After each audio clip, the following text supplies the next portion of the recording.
out and just to make sure that there is order, but we also have an amazing debate this morning. But before that, again, we all know why we're here this morning, right? Don't we?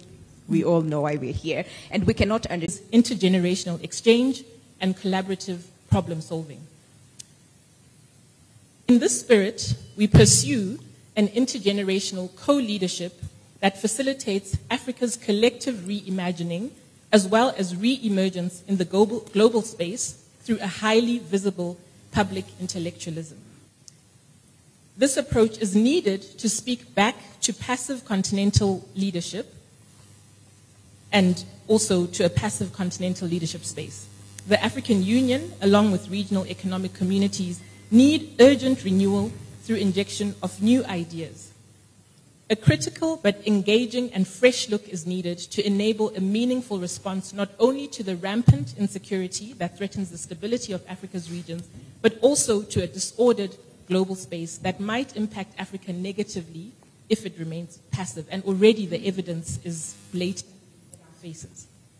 The more than one-year conflict in Sudan, the ongoing militarized and violent uncertainty in South Sudan, the yet-to-be-realized stability in Ethiopia, indeed, the very present protests here in Kenya are only a few of the ongoing examples of Africa's imploding internal spaces. As such, the ALC has established the African Public Square as a platform to harness Africa's intellectual power and intergenerational agency to enable a rethinking of the continent's response to its marginalization on the global stage and the norm reversal that is creeping into the management of the continent's security and development challenges.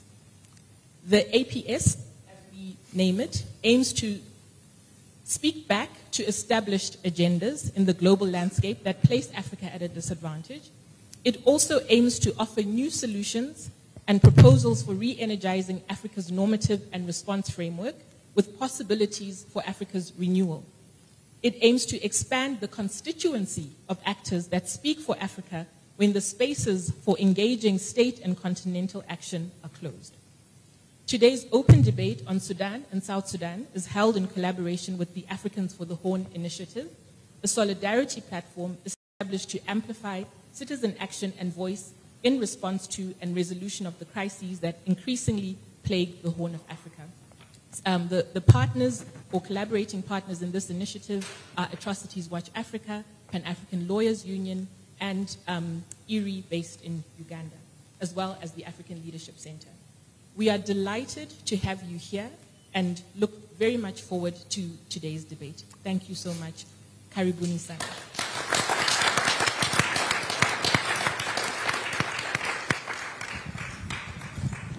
I think she deserves better than that. We can do better.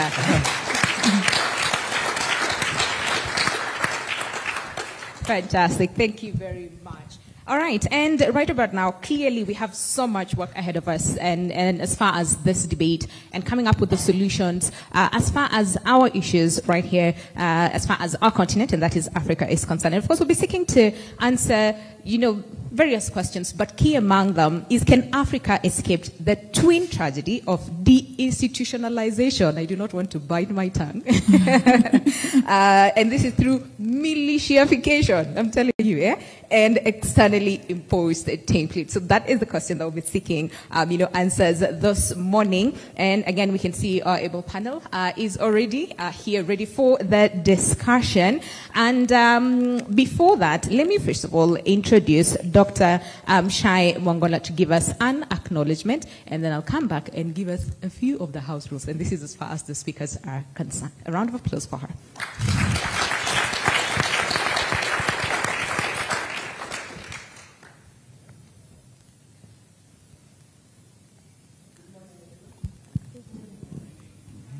Good morning, everyone. Good morning. As has been said, we in Kenya are standing in a moment of many things, and we do not quite know where we're going. But we do stand and acknowledge that it is a moment where a generation is taking the stage. We also recognize, as we speak, even through the rest of the program, that while we talk through events as intellectuals, as analysts, we recognize that at the end of it, we are talking about human beings.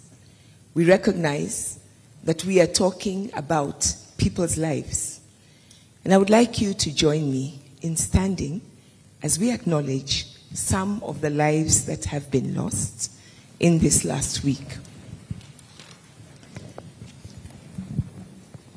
The numbers vary, but these are the names of some whose lives have been lost in various circumstances in this week.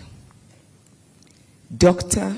Margaret Oyuga, Rex Kanyeki Masai, Frank Okoth, Nick Adams, Eric Njeru, David Chege, Ian Kea, Belinda Achieng, Edwin Otieno, Eric Otieno, Eric Shieni, Beasley Kamau, Erickson Mutisia, Credo Oyaro, Emmanuel Ata, Ibrahim Kamau Wanjiko.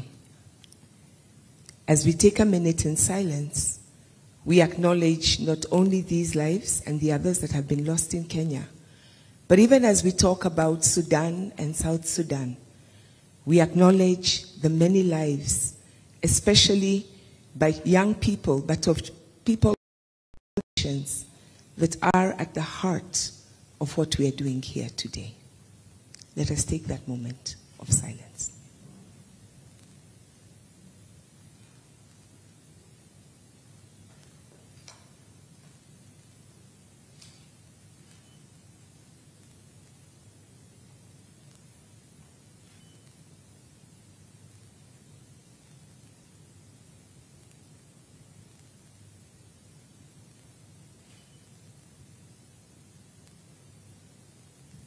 Thank you.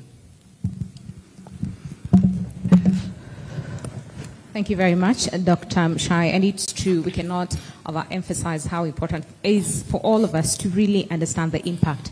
And this is as far as civil war, but at the same time, the cry for democracy to improve our economies and also our independence and the impact that can have to our lives and to the people around us. All right, so remember we're live on NTV, and this is both on TV and TV, as well as on our YouTube page, and that is at NTV as well as at ALC. We're streaming live, and we not only have people joining us physically, but we also have people joining us online as well. So let's have a meaningful engagement. And right about now, like I said, I am not alone. I have a co-moderator, and I'd want to invite her.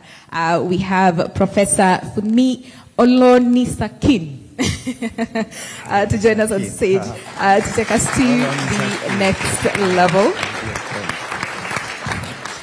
And again, like I said, I am a timekeeper, so we have very limited time, and I can promise you 1.5 hours or 2 hours flies by really fast. So for my panelists, if you see me standing up and saying, hey, time, you know, time is up, all right?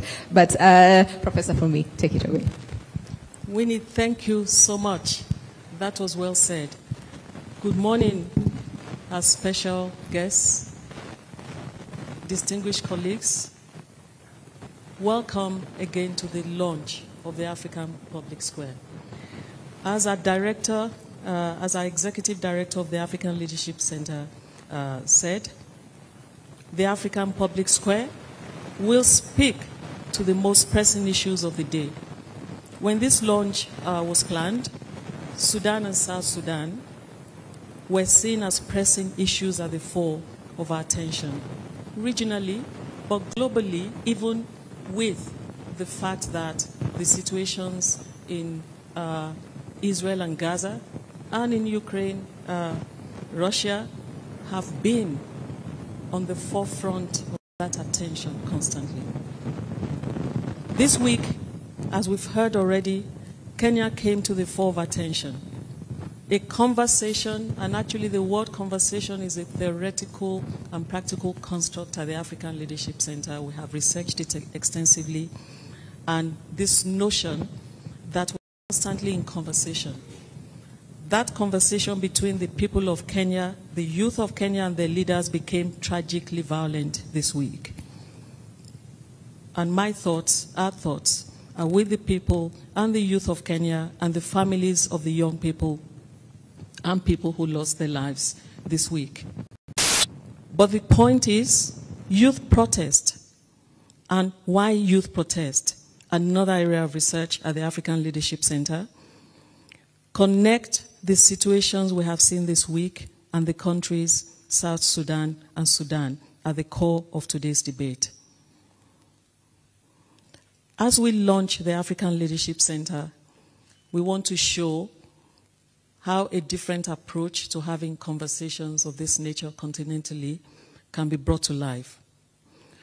The central question, as we've heard from our moderator, at the core of this open debate is, can Africa escape the twin tragedy of deinstitutionalization through, as Professor Medani calls it, militiaification? And he will explain himself in a few moments. But how can African societies recreate peaceful states that serve the collective and not the few? These are the core questions at the core of today's open debate. But deriving from this are questions that directly concern the two countries that we're talking about today. So focusing on Sudan and South Sudan. Is it too late for the Sudanese and South Sudanese states to chart a different course? We can ask the same question of many other countries in Africa, but these are the case studies at the fore of our attention today. What should that future path consist of? Can the Sudanese parties act outside the influence of powerful external actors? And we will hear how actually the landscape of security and development in Africa has changed drastically in the past few years, if not a decade. Can the notion of democratic peace be rethought to move away from instrumentalized elections towards more direct participation? That is, can we vote on issues, relationships, and agendas at critical moments like this, rather than voting for protagonists or single and singular-minded leaders? These are very critical questions for us. And the point of that is, can targeted plebiscites, if you like referenda, be a more effective alternative at this moment? Many of them, not a single one about whether we should become a nation or a state, but that if we want to really be more effective, we have to think of an alternative for pursuing a stable future that looks at elections as just simply the voting for particular individuals and protagonists. Because by voting first on the terms on which people will live together, before voting for the people that will lead them towards the desired future, we can shift attention away, we're arguing, from the self-interest or predatory intent of contending elite. This is the issue. A review of literature and processes and of policy responses to the two countries shows that while we have seen multiple explanations and proposals as to what needs to be done to achieve stable peace in the two countries, there is practically no new thinking in terms of the models of external interventions, which can bring about a shift in the conditions and the human conditions in these countries, or in societies that are highly fragmented at this point in time on our continent. We need new thinking and new approaches. Now, to conclude this bit, let me turn to the format of this debate and the ground rules that will guide our discussion. As our moderator will tell you, there will be 3 opening statements that will be presented for 15 minutes. We will have a keynote reflection for 10 minutes. Each respondent on the panel, to the panel will offer their first responses for 3 minutes. Some speakers have been invited to contribute to the debate, either from the floor or online, by virtue of their own experiences and the institutions they they work for or have worked for. And they will speak for 2 minutes.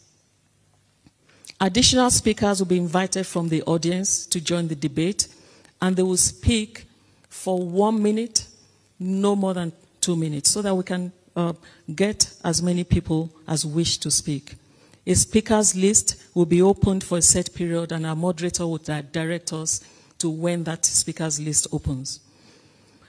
Now, these are the ground rules. Speakers from the floor or anywhere from the stage as well will not address questions to each other or to other people. Rather, they will contribute to the debate by offering a new fact, supporting or opposing a position that has been articulated with clear reasons, or by offering a new perspective on the key issues raised in the debate so far. We tested this in several, events this year, because the idea that people are throwing stones at someone that they're asking questions to without also contributing and participating in the debate is not one that we want to foster at the ALC. We want everyone who speaks to have and make a contribution. And so, please, let's respect the time, as the moderator said, and these ground rules. We're not asking questions to speaker or asking questions without trying to provide answers and solutions. Thank you very much. Thank you.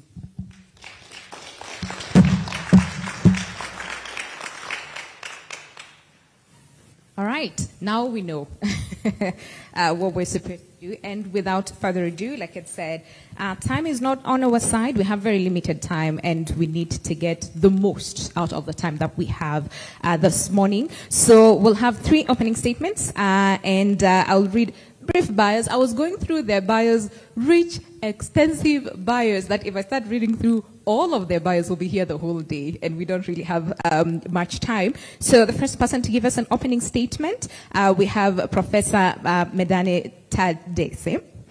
You'll only have 6 minutes, sir, because we have limited time for this. And as he prepares, Professor Medane Tadese is a policy academic on peace and security issues in Africa, and with a taste for public intellectualism and a distinct focus on historical and future trends. Professor Medane has been engaged extensively on the study of violence, governance, and the state. A veteran analyst on the Horn of Africa and an international expert on security sector reform, he played a very crucial role in familiarizing the governance of security at both research and policy levels, and as well as served as a senior SSR advisor to the African Union. So, ladies and gentlemen, a round of applause, and you have 6 minutes, sir. All right, thank you. Okay, thank you. And today is exciting for 2 reasons. One is we are launching the African Public Square, and it's also the day, it's my birthday as well. So. Oh, happy birthday! I will be quick. Now, the point is, why are transitions to democracy turning to as transitions to war?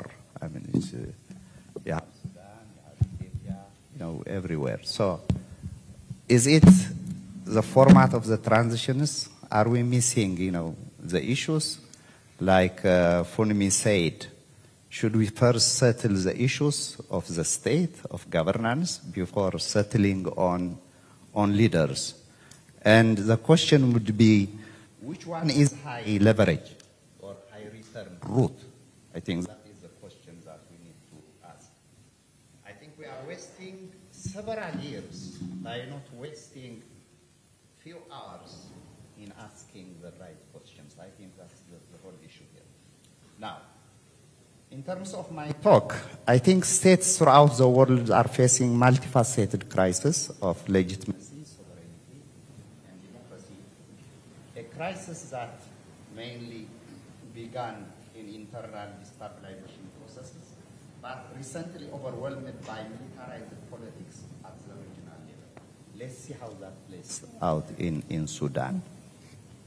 My basic argument here is that states are dying in an installment plan, and Sudan is one of these cases.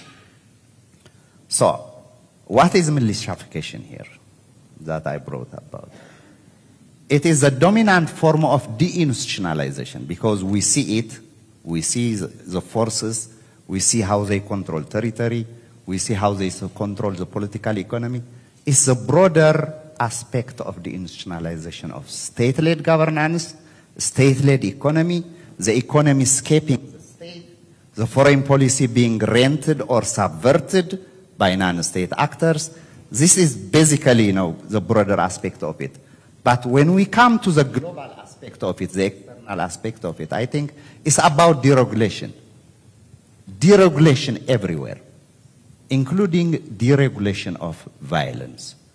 It's one form of also neoliberal violence So, militification in the case of the Sudan and in any other parts of the Horn of Africa is about, in concrete terms, that auxiliaries of the state, militias as auxiliaries of the state, those who have been instruments of war, of regimes, turn against the regimes and began to control political economy, foreign policy, and monopoly of violence. That is basically the issue. So, how did this happen in Sudan? Taking a point of departure of the dynamics of the civil war, we know what kind of civil war we are talking, and the emergence of new economic networks helps to explain why the RSF has exploited the upheavals and violence that defined the post-2019 Sudan's transition to emerge as an expansionist and often predatory business and political actor in Sudan. The post-2019 transition intensified this shift and deepened the competition among security institutions. So you see here that the competition among the security institutions towards a coercive control of, Sudanese political economy. Okay. And this is happening internally, but also externally. What happened in 2017, since 2017? Probably what I could refer as a geopolitical coup, mainly in the Horn of Africa. One former allies of the US in the Gulf became independent posture, working against Western democracy. That is one. Working against political transitions, working against, state-led economic and collective African institutions. So that was happening. But on the other hand, working in terms of the intensification of organized violence and control of supply chains as it related to supply chain capitalism. And we see it everywhere. It could be through livestock production, more than 2 billion from the Horn of Africa, wars. It could be gold, it could be many resources, but it's also about containerization because you have to control ports and all the trade routes. And this is impacting in conflicts and in fragmentation of states in the Horn. So, now, the most pressing issue in Sudan, given the context I have provided, is how to end the war and what kind of peace deal would be acceptable to both sides, the antagonists, and whether the Sudanese military will be willing to become one actor among many, and whether such a possibility would generate a different political arrangement. In this respect, less promising signs come from Sudanese protagonists and their external backers. Like most countries in the Middle East and in the sub-region, and unlike the claims of the RSF and its civilian allies, both warring parties in Sudan have no interest in promoting democracy, and they both embrace the violent extractive governance built over the years. So it seems unreasonable that a more competitive politics will emerge, particularly because the battle for Sudan, this is very important, the battle for Sudan is taking place within the coercive apparatus at the center, not in its periphery, and not between it and democracy movements. This is not good news for those calling for political and economic reforms in Sudan or the oppressed groups in terms of their rights in the peripheries. Quite the contrary, this may constitute a long-term disruption of democratic politics in Sudan and the dissolution of the country with serious consequences. Thank you very much. All right. You had 5 more seconds, but thank you very much. I think we'll add that to the next speaker. And now, do we understand the meaning of militiafication? After Professor's definition. Right about now, allow me to introduce our next speaker, Jora Kanu, because if I say the entire... it's quite long, all right? So she's an economist, a program management expert, and a political economy analyst. In her 8 years experience implementing development projects in Sudan and the broader East Africa region, Jora's research interests expanded to include political economy, conflict economics, and non-violent mobilizations. And this interest translated into published articles in areas of political economy and non-violent mobilizations. Ladies and gentlemen, a round of applause for her. You have 4 minutes.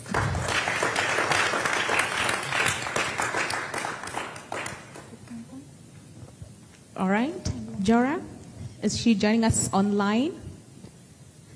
Okay, all right. Let's move on to our next speaker. So allow me to introduce Merikaji Lorna from South Sudan. And again, extensive, like I said, background, and very rich background. For the South Sudan Democratic Engagement Monitoring and Observation Program, a civil society organization founded in 2009, she has made significant contribution in advancing civic participation in national processes, including the multi-stakeholder IGAD-led South Sudan peace negotiations in Addis Ababa, and that is in 2014 all the way to 2015. You have 4 minutes. Maybe I'll be kind enough and add you 1 minute from Jora's, but your time starts now. Thank you.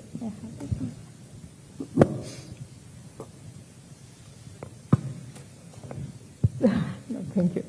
I have an offer, but I'm declining the offer. Thank you very much. As we gather here today to launch the African Public Square, it's a very important moment for me, and I see it as a moment of reflection and seeing myself more than just a South Sudanese, but as an African. And I would like to look at it from that broad perspective and position South Sudan within the African continent, because I think it's important, and I really appreciate the organizers for bringing this up. It's important for us to start thinking about changing the narrative and repositioning Africa. Where do we want Africa continentally? And where Africa is right now, are we satisfied with it? For me, that's a very important question.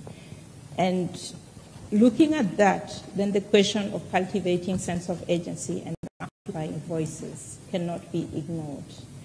I would like us to look at the different sectors of society, but when we look at these sectors of society, it's important for us to always have faces to it. Where are the faces behind it? When we talk about the economy of the country, when we talk about the social setup of the country, when we talk about the political discourse in the country, where are the people in it? And I think the political discourse extends beyond the boundaries that were handed down to us as African countries. This discourse often flows over to another country across a defined border that I think we would have defined it differently if given the opportunity. Having said that, I would like to say that repositioning and rethinking the continent's response to marginalization on the global arena ultimately requires a significant change in perception, our own perception, but also definition of what we call our interest as Africans. Where is our interest? And I find that missing in several of our conversations, and that includes my own country. We have been asking the question of what exactly is the interest of South Sudan in all this that is going on, including the ongoing Tumaini process. We so much appreciate that at least there's attention about what is going on in South Sudan. But the question is whose interest and what is that interest which we have on the table? And having said that, I think this raises very important questions of setting the agenda. Who sets the agenda? Are the people setting the agenda? Are those we call Africans setting the agenda? And I think more often than not, the agenda is set for us and the discourse is directed on our behalf. We need to rethink that and start looking at how do we get ourselves on the table to set the agenda and drive the discourse. And this then brings the question of what mechanisms do we have in place as Africans. But then in the case of South Sudan, when you look internally, some of these mechanisms that we think could have advanced or could have directed the discourse are often very weak, and at a foundational point.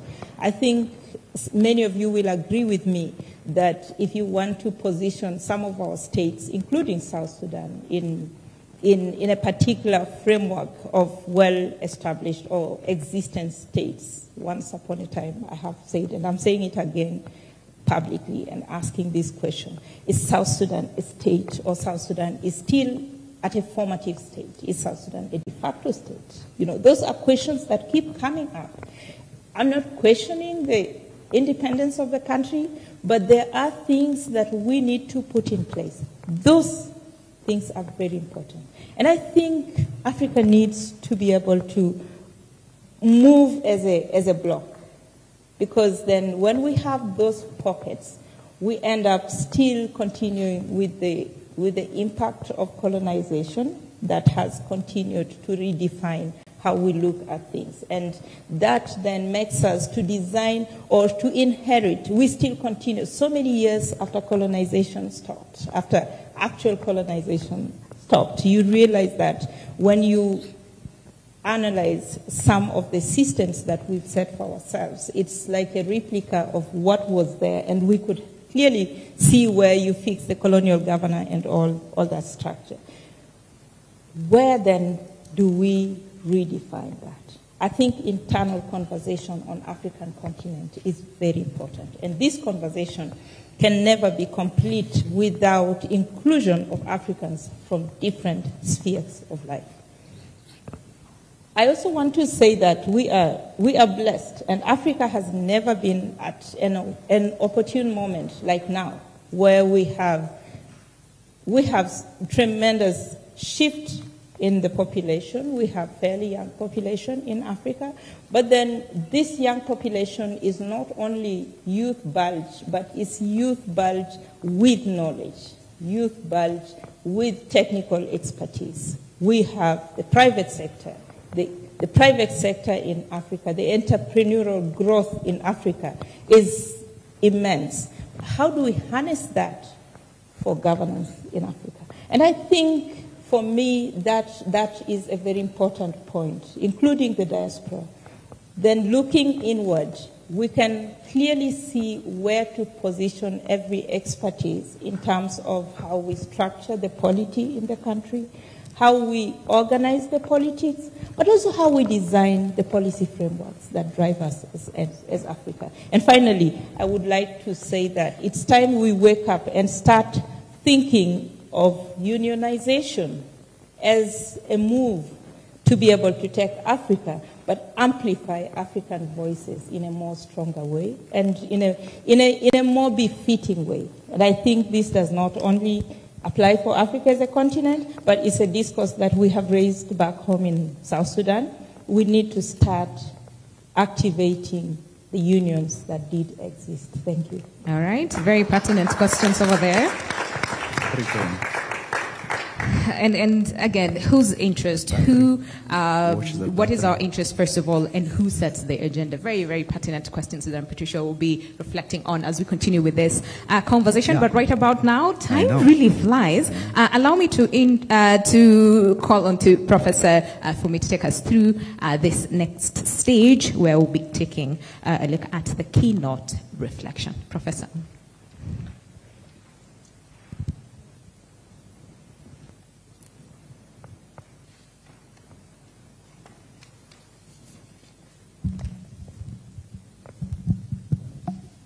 Thank you, Winnie. We're at a stage where we want to get reflections from an African who defines himself both in terms of his historical evolution and his intellectual contributions, an individual that straddles Sudan and South Sudan. I think to many of us, or at least many of us in my generation, this is a name you must have come across as an academic, as a student, as a policy academic, as a policymaker. Dr. Francis Mading Deng was born in 1938 in Abia of the Ngok Dinka, an area between North and South Sudan, and now contested by the two Sudans. He received his early education in South Sudan and secondary education in Northern Sudan. Upon obtaining a degree in law at the University of Khartoum in 1962, he was appointed in the faculty and subsequently sent abroad to pursue postgraduate studies in the United Kingdom. While in London, and this period was during the Sudan civil war, the military regime of General Ibrahim Aboud, Sudan's head of state, as you know, from 1958 to 1964, wrongly accused him of masterminding South Sudanese rebel activities in Europe and ordered his immediate return, interrupting his studies. Francis Deng declined to return, resigned his position on the faculty, and accepted a fellowship at Yale Law School in the United States, where he received his LLM in 1965, actually the year I was born, and JSD in 1968. He taught in several U.S. universities and held senior positions in leading U.S. think tanks. Dr. Deng has served in numerous national and international positions. Following the 1972 Addis Ababa Agreement that ended the civil war in Sudan, he was successfully appointed Sudan's ambassador to the Nordic countries, to Canada and the United States, and Minister of State for Foreign Affairs. And of course, as we know in recent times, with the independence of South Sudan, Dr. Deng was appointed the first permanent representative of South Sudan to the United Nations, where he equally held several positions. He participated concurrently in South Sudan National Dialogue and the revitalized peace process that ended the 2013 to 2015 and 2016 to 2017 civil war. He's authored and edited over 40 books on a wide variety of subjects, but it's worth mentioning two novels, Cry of the Owl and Seed of Redemption, on the crisis of national identity in Sudan, and Conversations with the Ghost of the Children, which is a fictionalized political biography of Dr. John Garang de Mabir, the late leader of the Sudan People's Liberation Movement, SPLM. Dr. Deng has received numerous national and international awards for his writings and public service, including in 1972 and the 1998 Tufts University John Mayer Global Citizenship Award, the 2000 Rome Peace Prize for Peace and Humanitarian Action, and in 2025 as well, the Gromeyer Award for Ideas Improving World Order. I said to Ambassador Deng this morning that I hadn't seen him. I left the United Nations 20 years ago. His frame still looks exactly as he did then. I think my senior colleagues here will attest to it. Ambassador Dr. Deng, over to you. Thank you very much.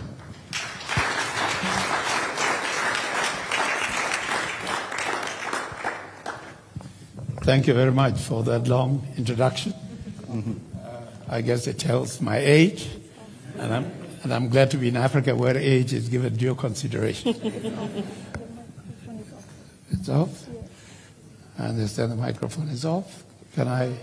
It's on. It's on, I thought. Okay. Well, it's a great pleasure and honor to be invited to participate in this launch and given the opportunity to make a keynote address. And I have to say that it's also very significant that we, by we I mean Sudanese and South Sudanese, be chosen as countries of the launch amidst all the crises that we have in the world. We do appreciate that. I think it's also significant that we are holding this meeting in Kenya, which I don't think anybody would disagree, that which has been a symbol of democracy and stability in Africa. So even though you're going through some crises, for me personally, I want to say that pessimism is a dead end. It leads to a dead end.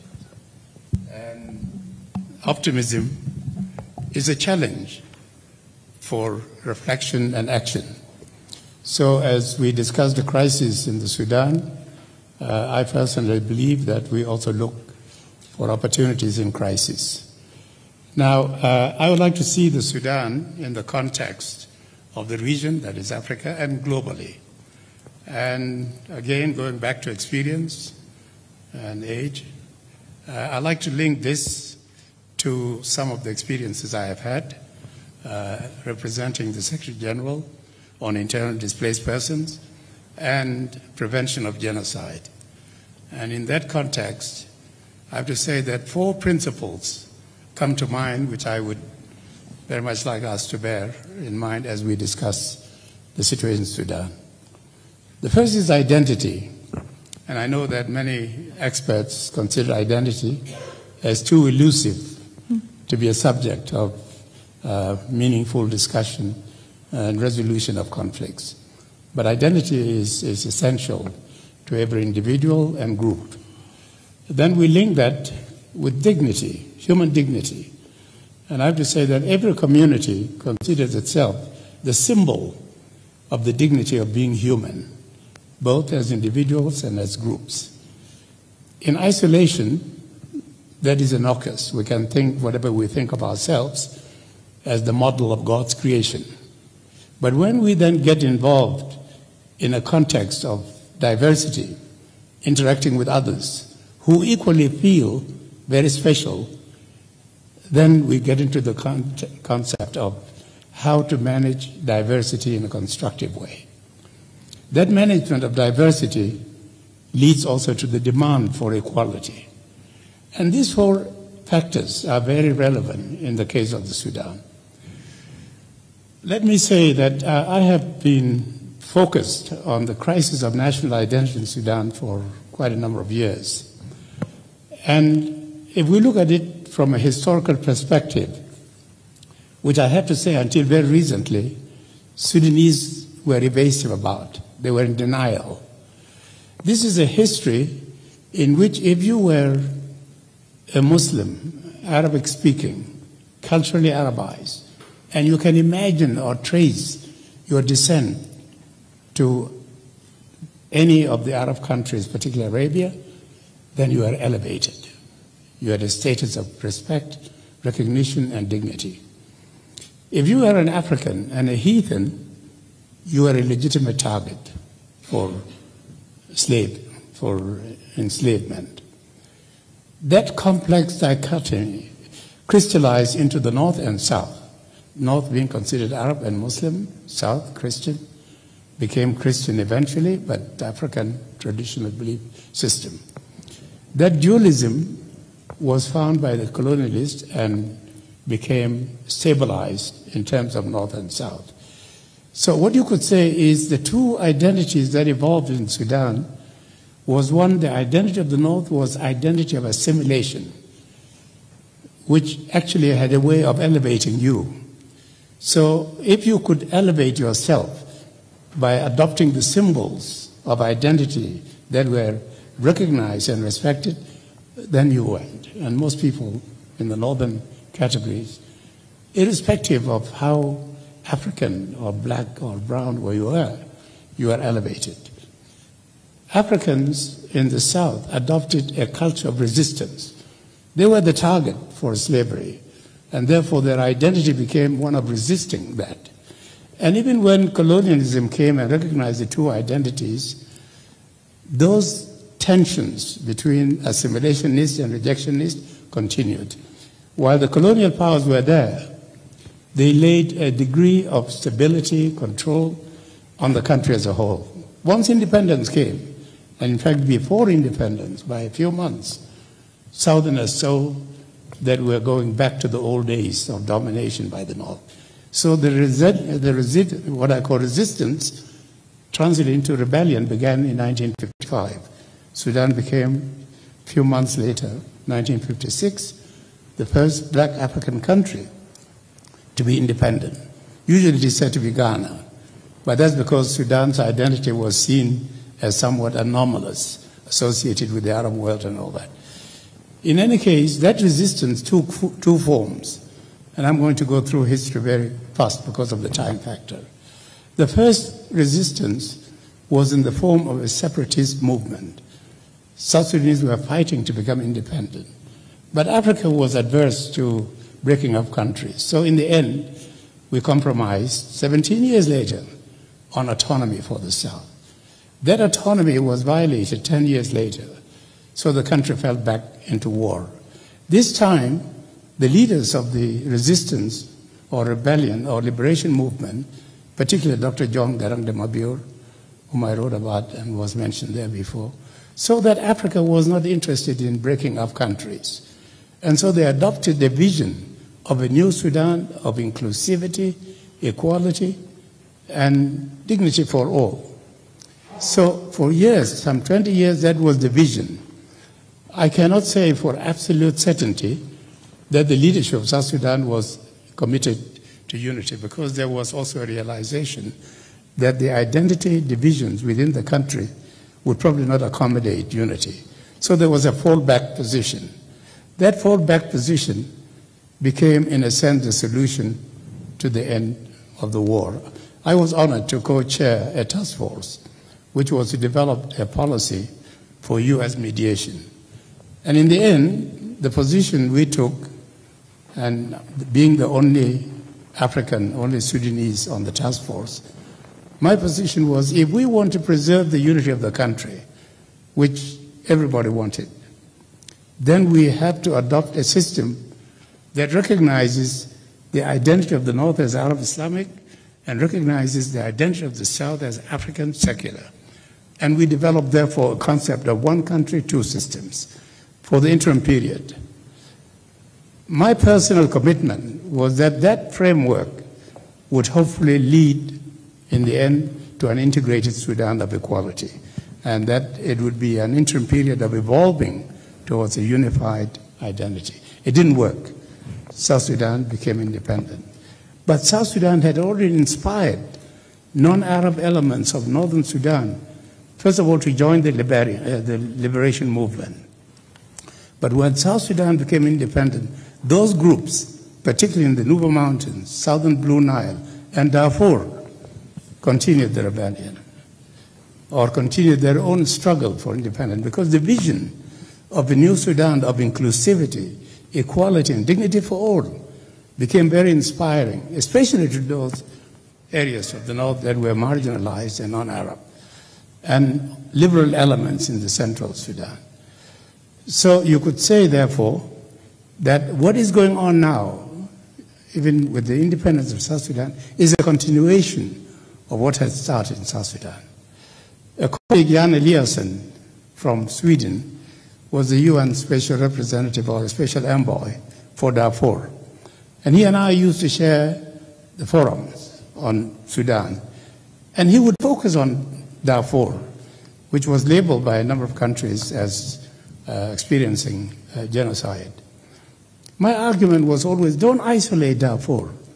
Darfur is part of a whole Sudan in which the struggle began in the south and then extended to the north. We have to find a comprehensive solution to the crisis of the country.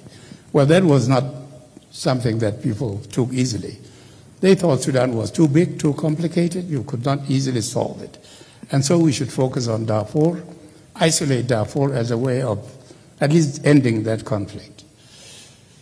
What I see going on now in the Sudan is not what people see to be just a conflict between two generals who are competing for power and resources. It's a continuation of a vision that had started in South Sudan, a vision of a new Sudan of inclusivity. So we go back to the principles that I started with. Now, what is critical here now is to see what kind of a framework can accommodate the unity of a country that is so diverse and where identity has become a critical factor. That's where we begin to think that instead of one country, two systems, which we had suggested and we did not succeed, let us think of a new way of dealing with diversity. So the framework that some of us are now toiling with, suggesting, is one country, multiple systems. Thinking of multiple systems means that you have to look at how different regions, different localities, even breaking up regions. In the Sudan, we tend to think of the north, the south, east, west, center. And each of these has distinctive identity elements. So let every region govern itself up to the local level. And then let the national level become an accommodating, equitable framework for all. Now, I would like to say that by and large, we tend to focus on regional integration, globalization, and we forget that in order to be truly inclusive, globalization has to involve localization. We have tended to look at the center, and the centralization of the center deprive the local communities of building on their own basic cultural values and all that. What this means is that what's happening in Sudan, and I can say happening in Ethiopia, now we see it also in a number of countries in West Africa, we could say that even in the whole of the continent, we're dealing with a concept of a state that was grafted on the African body politic, and which is being rejected. Not rejected in the sense of total denial of this being relevant to Africa. We have to deal with the realities. The reality is that we now have a concept of this state. But we are being challenged to see the state as reflecting African fundamental values and you could say, identity factors. Our founding fathers came with ideas such as Nyerere's Ujamaa, Kenyatta's Harambee, Botu's authenticity, Kaunda's humanism, and negritude in Senghor. All these concepts, which according to the briefing note, have fizzled out.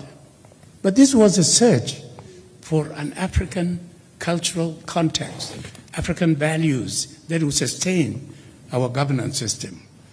So if we take, for instance, issues like democracy, it becomes a dictatorship of numbers because people focus on elections, majority rule. That contrasts with the African value orientation, which is inclusive, consensus building, and you could say reconciliation.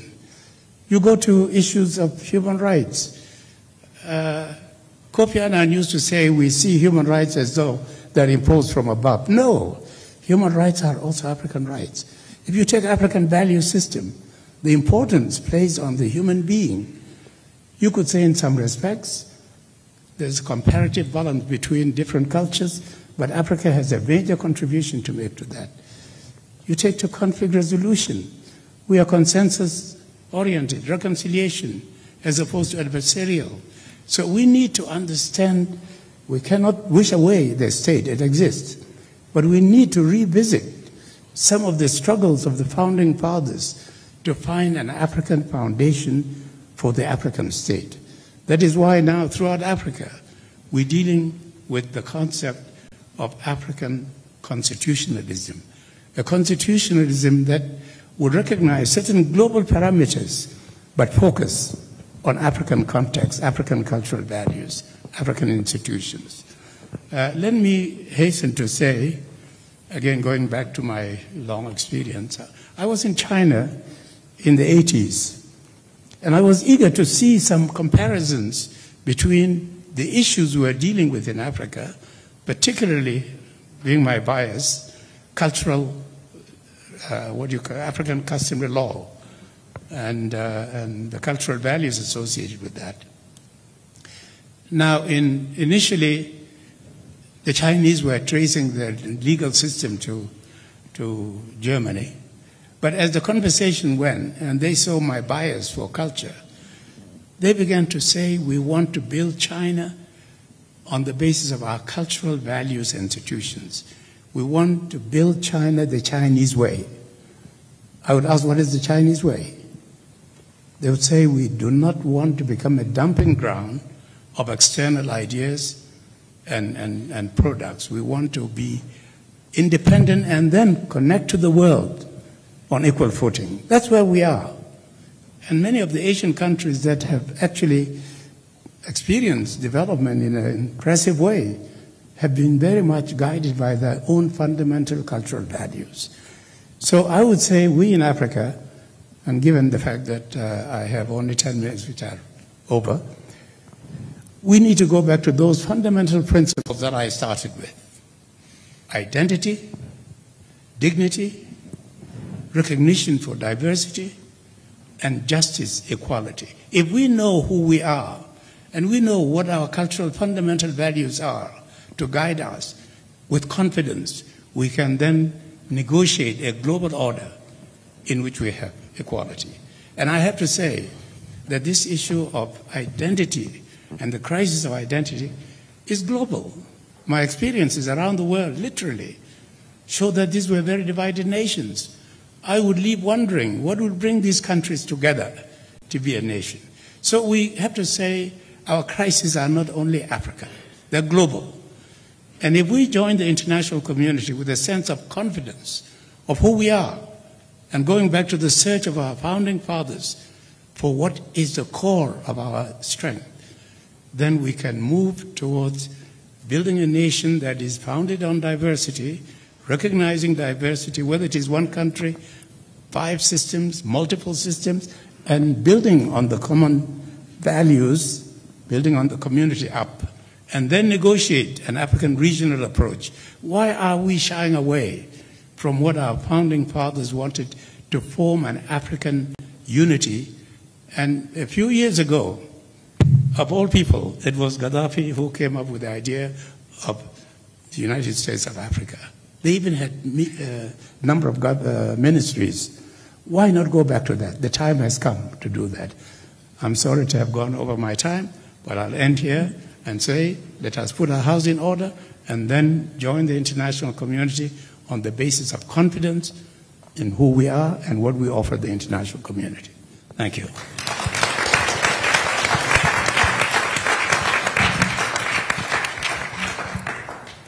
Ambassador Dr. Deng, thank you so very much. That was nothing at all short of what we expected, but you have taken us to another level. Ideas have come out. I hope you were listening to them. We had militiafication explained with all of the undercurrents of what is going on in Sudan at the moment. We've toyed with the idea that we need to really rethink how we do political governance beyond just elections of people. I don't know what terms you gave to it, Medani, exactly. We've heard about continental unionization, which actually is amazing because as states look to unionize as it were, continentally, people should do that. I think I heard that. But a potential solution to the Sudan of one country, multiple systems, that there's so many things inherent in that. As we ask our respondents to begin to reflect on what they've heard, and I'll go to you first, Aluel, but I want to call to the stage Dondea. One of our speakers, one of our opening speakers actually was to be on the stage, then wanted to join online. And in that respect, I think we should have one of our respondents on the stage. Aluel, I'll hand over to you for a response to what you've heard or any ideas in the format of this debate for 3 minutes. Thank you. Thank you very much. I feel like a lot of context has already been given, and my reflection to all of that has been shared is I feel like as South Sudanese, we need to start from a place of recognizing and acknowledging that what we're dealing with is structural, it is systemic, and it's highly institutional. The dysfunctionality that we're struggling with is definitely by design and not a mistake or an error that happened. And for the longest time, I think we've been focused on the question of who in our analysis of what is happening in South Sudan. And I constantly reiterate that no amount of representation, be it youth, be it women, be it marginalized communities, no amount of representation in a system or in systems, in structures, in institutions that were never designed to serve and benefit you can shift the course. I feel like a lot of the conversation centers on who, without the recognition that the dysfunctionality cannot be solved by just the question of who, or the leadership with focus on the individuals that can bring about that change. I feel like our generation of South Sudanese, my generation, and a lot of interest and bias has been mentioned earlier, so maybe my reflections also has a bit of interest for my generation at heart. But I feel like my generation is uniquely positioned to be able to have the authority to shift this discourse or chart a different course for South Sudan as a country. And I say that because we are a generation that was born into an active military resistance, and there's a lot that has been learned from that strategy and process as a form of resistance. We also sit at the intersection of witnessing a transition from that liberation to trying to forge a country from 2005, that's nearly 20 years. And we've also uniquely witnessed the struggles politically, militarily, to what the country is going through right now. And the core of that has been the weaponization of our darkest history, of our struggles, of our exploitation of the violence that we experience as the forefront, and it's a strategy that is being used to charter a new form of dominancy and control.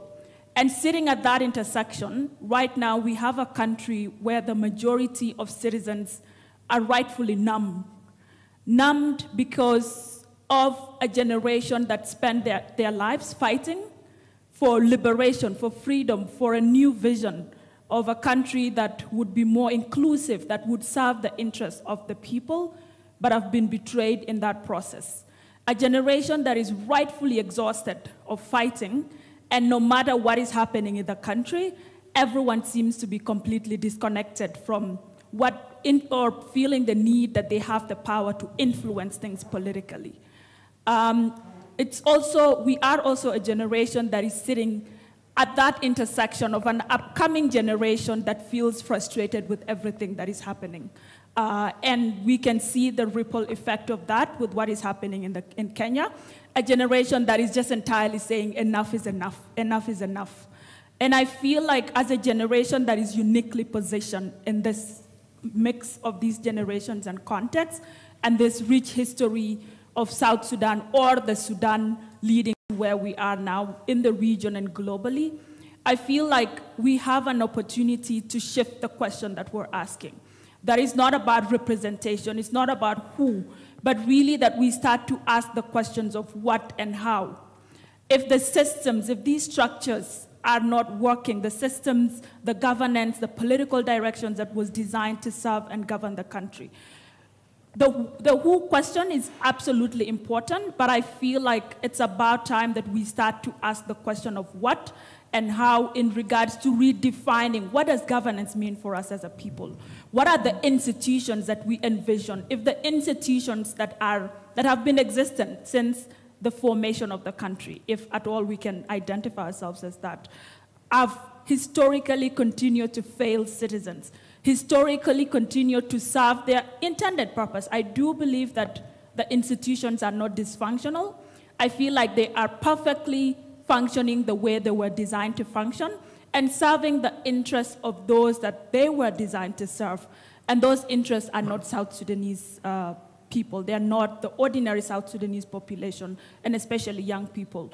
And so I feel like the solutions for us as this generation of South Sudanese lies in asking the question of the what and how with regards to really envisioning and rethinking the institutions that exist, challenging and questioning, because I feel like transformation is the song we've sung for the longest time, and these structures and systems and institutions continue to prove that they don't function to serve us. And so the question is on who, and who do we need to put in that position? Who do we need to represent us, to have our voice heard, to actually asking ourselves whether these structures actually work for us, these systems, these institutions work for us, and what does it look like for this generation to redefine and restructure some of these institutions that are actually designed with the core and interests of South Sudanese people at heart. Thank you.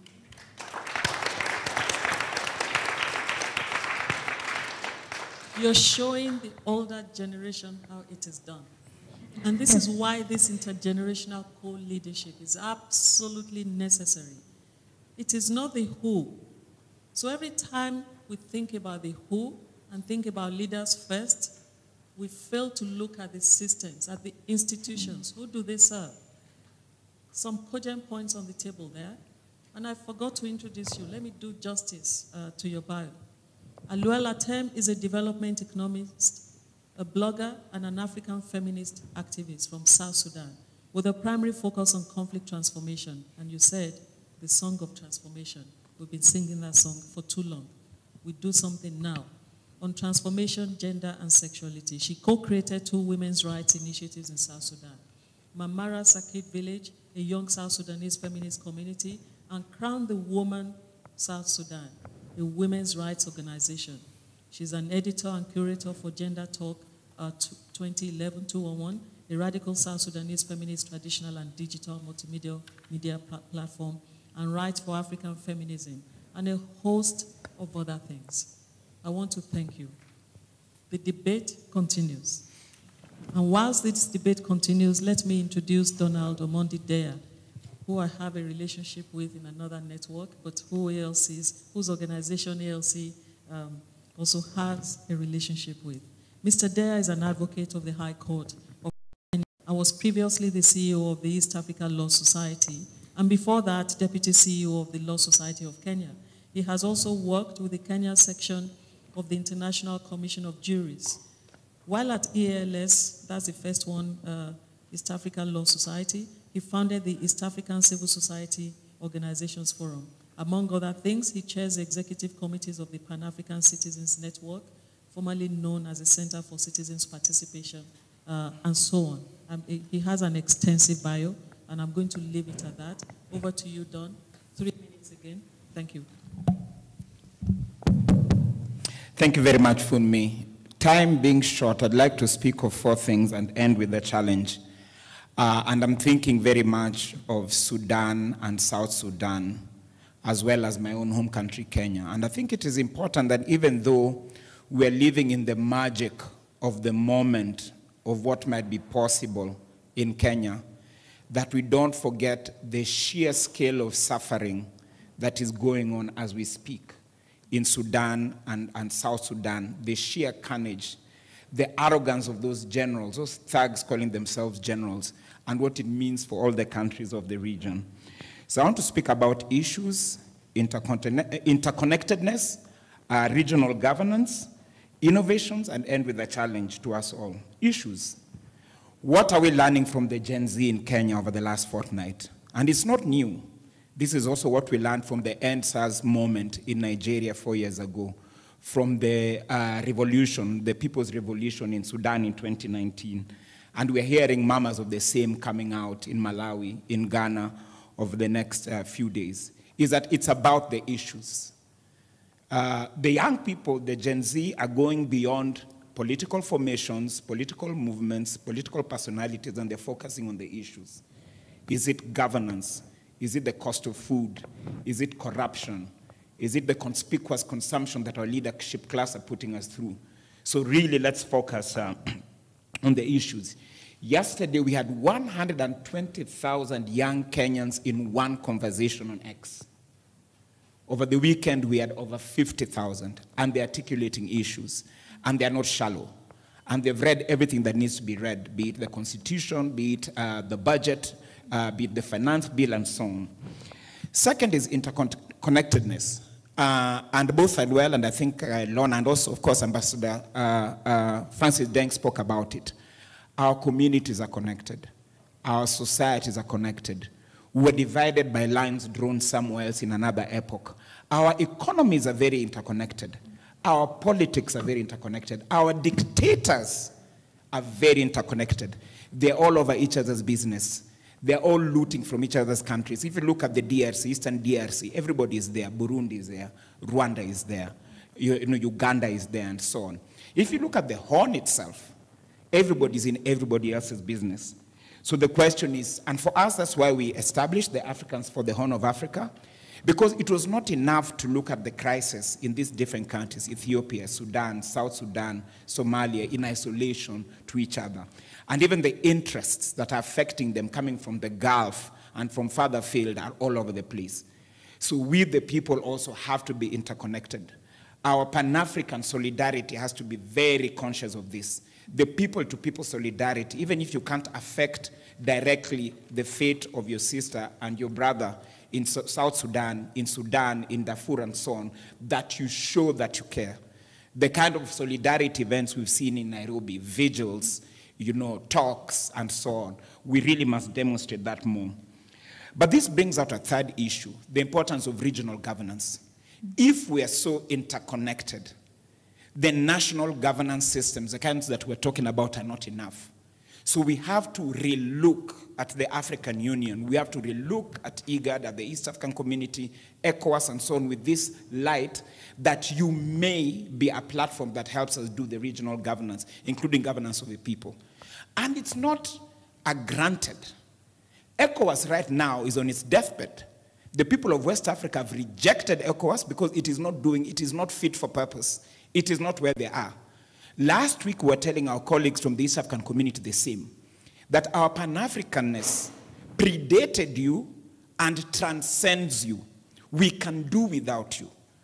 We will not do without our Pan-Africanness, but we can do without you. So the challenge is on both those that work inside these bodies, EAC, IGAD, AU, and also on us outside to see how we reform them to be fit for purpose, to be effective for the kind of governance that we want. And innovations are possible, and that's my fourth point. Governance has collapsed in Sudan. The generals are just shooting each other, nothing else. The young people of Sudan have innovated emergency response rooms. They're the ones who are providing food for each other, water for each other, treatment for each other, and so on. So it's this kind of innovation that I have in mind. 120,000 young Kenyans, supported by their colleagues from the region, having a conversation bigger than any rally than any politician has ever held in Kenya from our independence and even before. So I think we really have to look at that. And the other areas we can look at. A gentleman in the room, can be stand for a second, supported by, he's from South Sudan but exiled in Kenya. Supported by 3 East Africans, Diana Gishengo from Kenya, Andrew Karamaji from Uganda, and Deus Valentin Roemamu from Tanzania, have just sued the government of South Sudan, you can see it, at the East African Court of Justice, to declare a huge new debt that Salva Kiir and his thugs have taken, to be declared odious debt. And they've named the culprit, a shadowy organization coming from United Arab Emirates that's probably related to the king, called Sheikh Hamad bin Khalifa.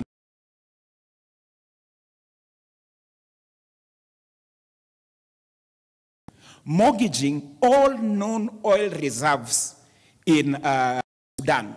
Everything that we know exists is already mortgaged and will be sold off to this fellow at $10 below the market rate. So he doesn't care about intergenerational equity, which we are litigating in the case. But he even doesn't care about those that exist right now. And this is done in violation of the Constitution of South Sudan, the Public Finance Management Act of South Sudan, the parliamentary standing orders, and so on. So just like our Mozambican colleagues did with what is called the tuna boat scandal, with the help of the Pan-African Lawyers Union, we're saying this is odious debt. It's between Salva Kiir and Sheikh Hamad bin Khalifa, has nothing to do with the South Sudanese people, can't pay, won't pay. So we must be more audacious and more daring. And we end with challenge. Earlier on, Lon, I think you spoke about the Tumaini initiative with respect to South Sudan.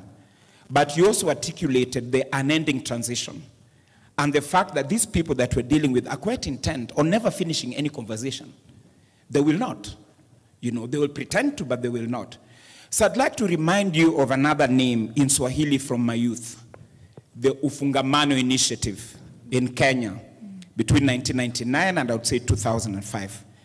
At a time when Moi, Daniel Toroitich Arap Moi, had agreed we need a new constitution, but was completely impeding the arriving at a genuine constitution and was trying to give us a sham constitutional commission of his own which was taking us nowhere. The people of Kenya, led by their civic leaders, their academic leaders, their faith-based leaders, got together and formed what we call the Fungamano Initiative and began writing our own constitution. So he had his commission that had legality because it had been passed by its parliament. We had our commission that had legitimacy because it was born of the people. And it took the magic, sheer charm and charisma of one of our older brothers, Yashpal Gai, when Moi tried to instrumentalize him, to unite these two and started a process that ended up with what we now call the 2010 Constitution. So my challenge to my people of South Sudan, don't wait for Salva Kiir and his thugs. Form your own commissions and begin writing your own constitution for yourself. Thank you.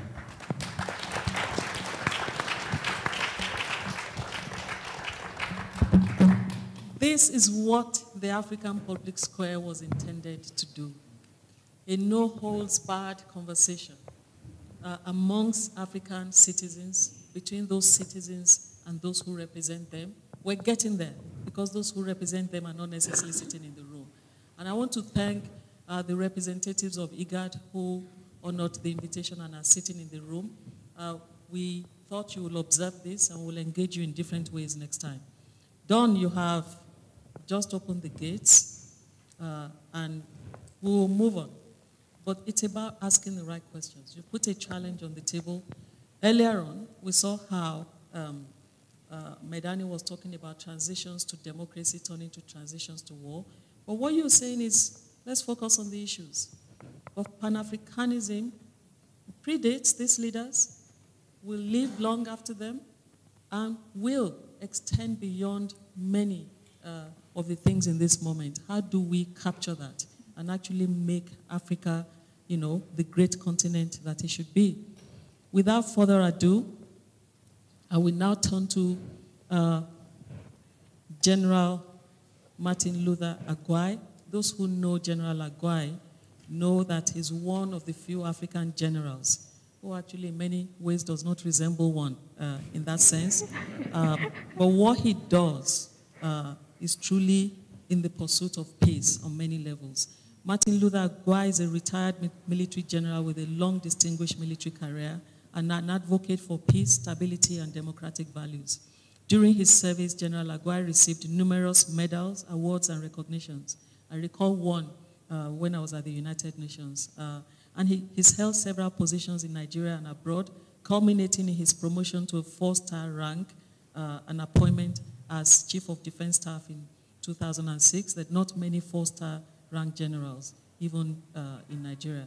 He served as Deputy Force Commander of the United Nations mission in Sierra Leone from 2000 to 2002, which is where we met, where he introduced the hotspot disarmament that assisted the mission greatly during the disarmament, demobilization, and reintegration. He was deputy at the UN headquarters in New York, Chief of Army Staff also in Nigeria in 2003, and he was the last force commander of the African Union mission in Sudan, and the first force commander of the AU-UN hybrid operation in Darfur in 2007.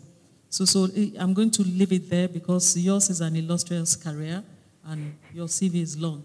But that Sudan role is why, the AU-UN role, is why we asked you to shed some light on what you've just heard.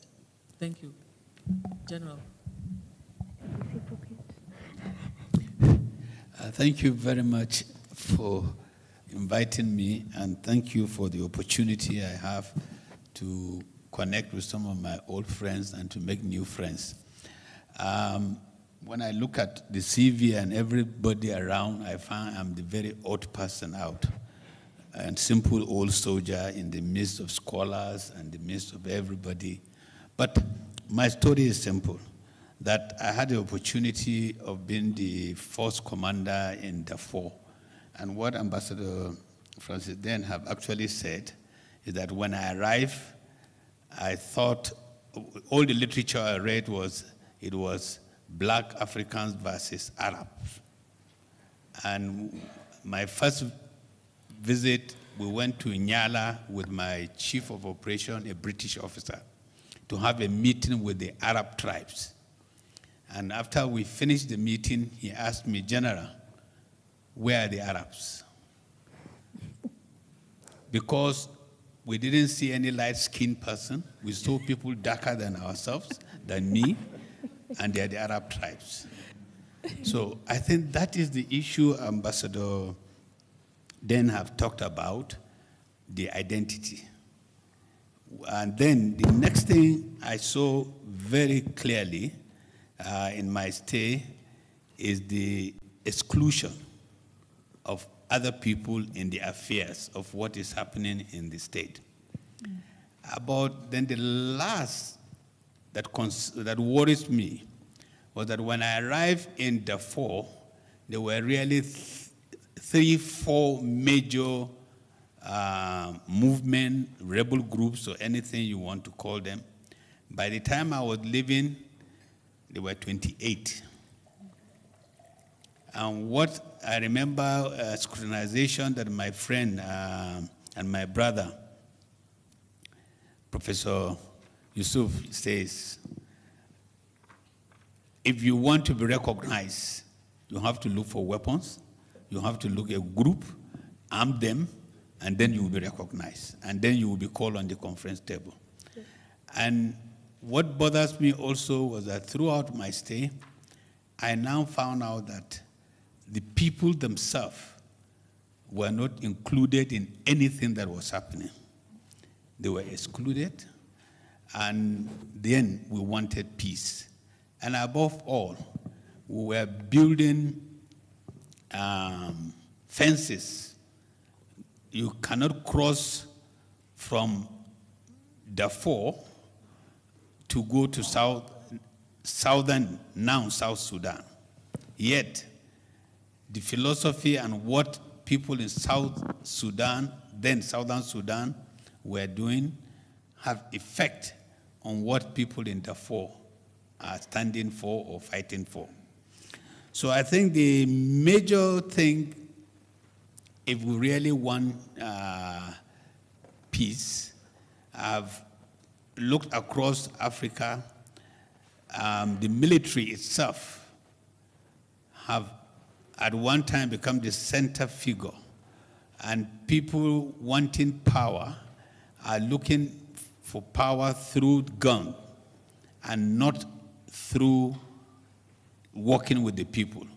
So you will find out that at the end of all our crises, whether fighting for independence or for one thing or the other, we win the battle, but we lose the peace. We don't have peace among ourselves. There's no progress. If you look at democracy, even in my country, I was so proud 10 years back that we are beginning to make some progress. But if you check what has happened in the last 3 elections in Nigeria, you will begin to wonder, are we progressing or are we moving? And the question is not only for Nigeria, it's for all of us, and not only for South Sudan and Sudan itself, but for all of us. As I left Darfur to back home, one thing I realized, and that where two civilization or group or culture or anything mix, there's always a friction. And the answer is not to keep on dividing. the more you think you will divide people into smaller compartments and govern them by constitutional force or by changing the constitution every time, the more you are creating more instability. And we begin to forget, and I like this gathering, talking about intergenerational thing. We, the older ones, have to know that the younger people want things done yesterday and not today. So we should not say that in our time, this was what was happening. The time is now, not our time. So we must work together and see how we can understand the younger generation and how we can mentor the younger generation to become instrument for development. Finally, I think we all have a role to play, and we have to try as much as possible to remove all the barriers that we have.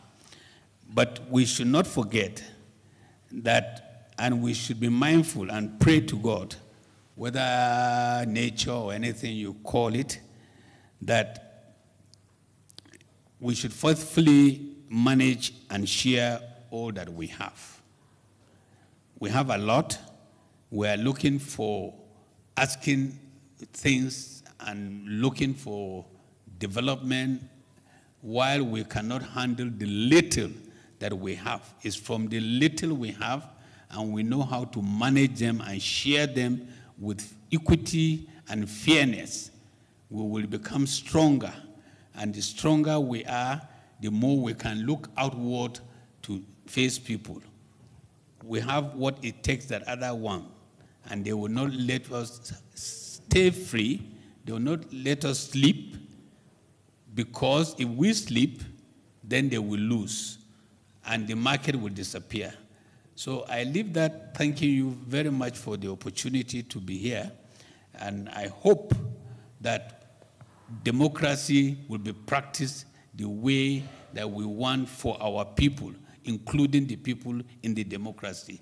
For the military is still vital, it's important, it's useful, but it should be the military that is good for the people, not for others. Thank you.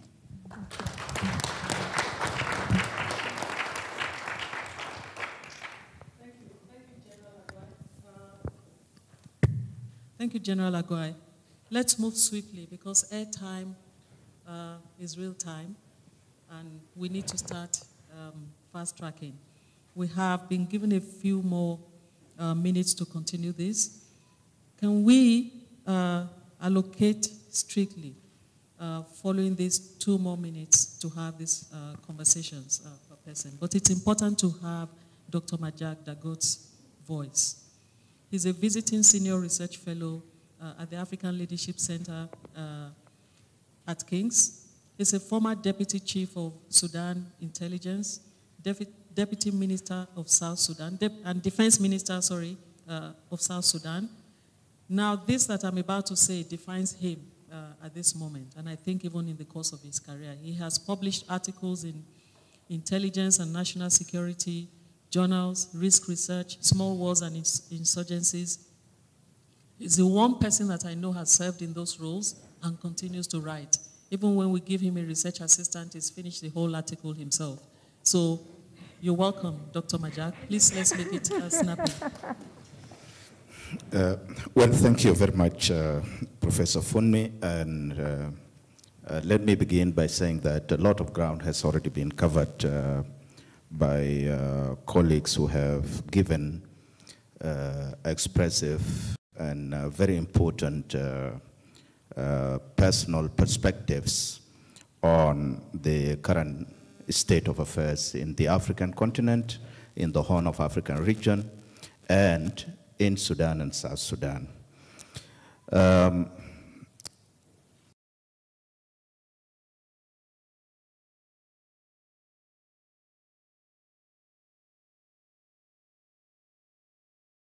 Trying to analyze and dissect this morning are interrelated. They are inextricably linked given the nature of people. You know, we have shared identities all across the countries that we're talking about. We have porous borders, and some of the countries were one before, like Sudan and South Sudan. And so drawing lines in the sand does not automatically separate the people, does not separate the economies, does not separate geographies. And therefore, whenever there is a crisis in one spot, there is a very maximum likelihood that it will overspill to the other. And so since the launch of African Public Square is exclusively dedicated to the current affairs in Sudan and South Sudan, I would only try to fill in the gaps of what has already been said, because in my view, a lot has been said as relating to the crisis in the two countries. What is the topical issue as we speak concerning the two countries? The story of the day. The story of the day is a crisis in Sudan. And the crisis in Sudan is about what you may say, going back to the idea of militiafication, which in my research has come out as something called the gun class, is basically about the militia state capture. And when you talk about the militia state capture, what leads to it? Of course, there are numerous factors, but more importantly is something the political scientists would call political opportunity. And in the case of Sudan, this relates to the breakup of the two countries, and Sudan under Bashir being a new patrimonial system lost a lot of resources that was necessary for lubricating the wheels of the patronage, and that exposed new layers of conflict and new layers of contradiction. And one of those layers which was really buried under the crisis between the South, you know, the dichotomy that the previous speakers brought to the fore, that the past conflicts were defined as South and North, as Muslim Africans, as Muslim Arab, and then African enemies, Christians. New layers of conflict have emerged. And this is what you can put under the general rubric of Arab community of the Sudan. And this Arab community of the Sudan is literally split into two components. The Arabs of the Nile, which most people in the Sudan refer to as the Jalaba, and then the Arabs of the Sahara, who are now being called, for those who are familiar, have knowledge of Arabic language, they are now being called Arab Shattad, you know. So, in the past, they acted collusively during the Mahdiya to fight the occupation. And after 1956, they also acted collusively against South Sudan, you know, doing all the things that you must be aware of.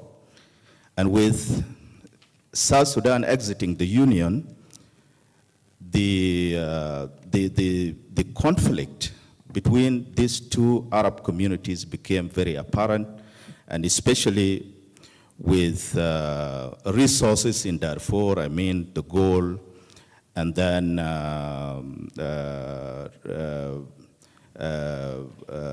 migration across the Sahara to Europe, and then the weakness of the system itself. When Bashir became weak, Bashir went out to look for a force to protect him.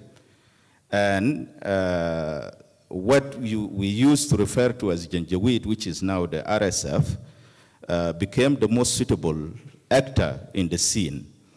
And so, with more political opportunities, a weakening system, deteriorating economy, access to natural resources, the RSF became no longer a state-managed militia.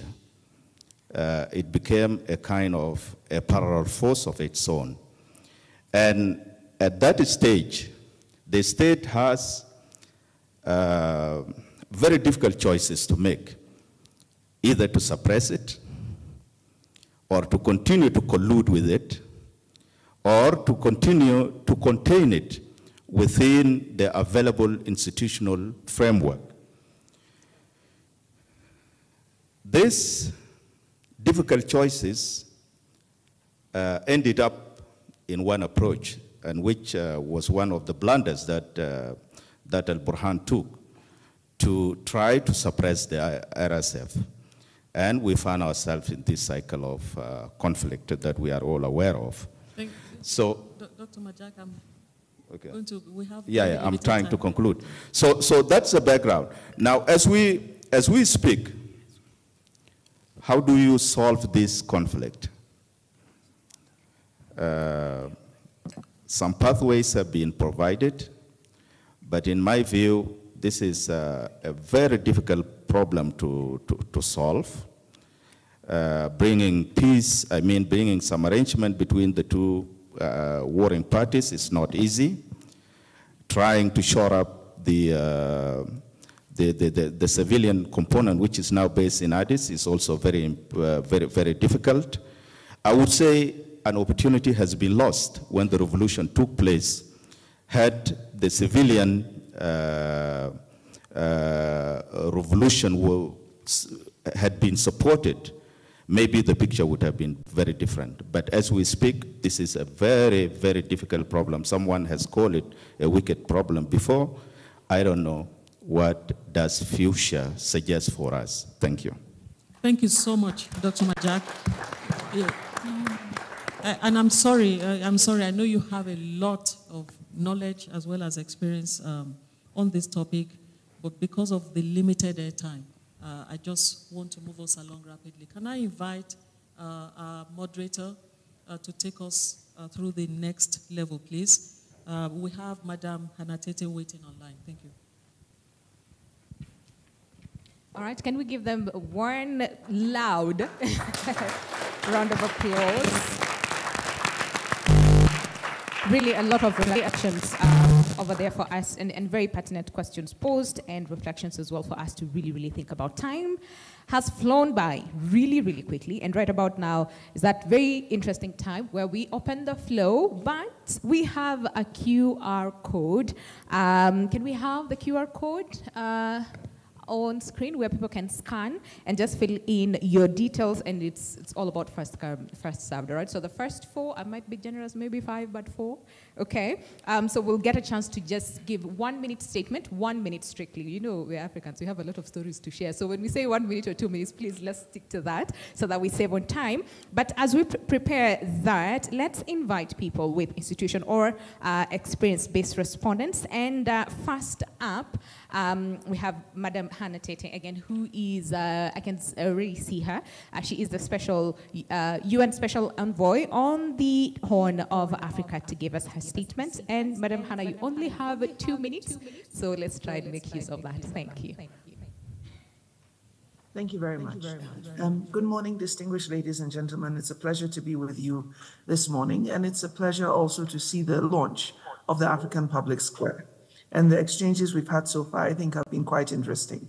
But I want to focus on today's topic of Sudan and South Sudan and the challenge of complex political transitions, which we have seen and continue to see playing out in these two separate contexts. And I would like to go back to the point that Professor Francis Deng made in his earlier contribution about identity and the multiple identities that exist within the context of these two countries.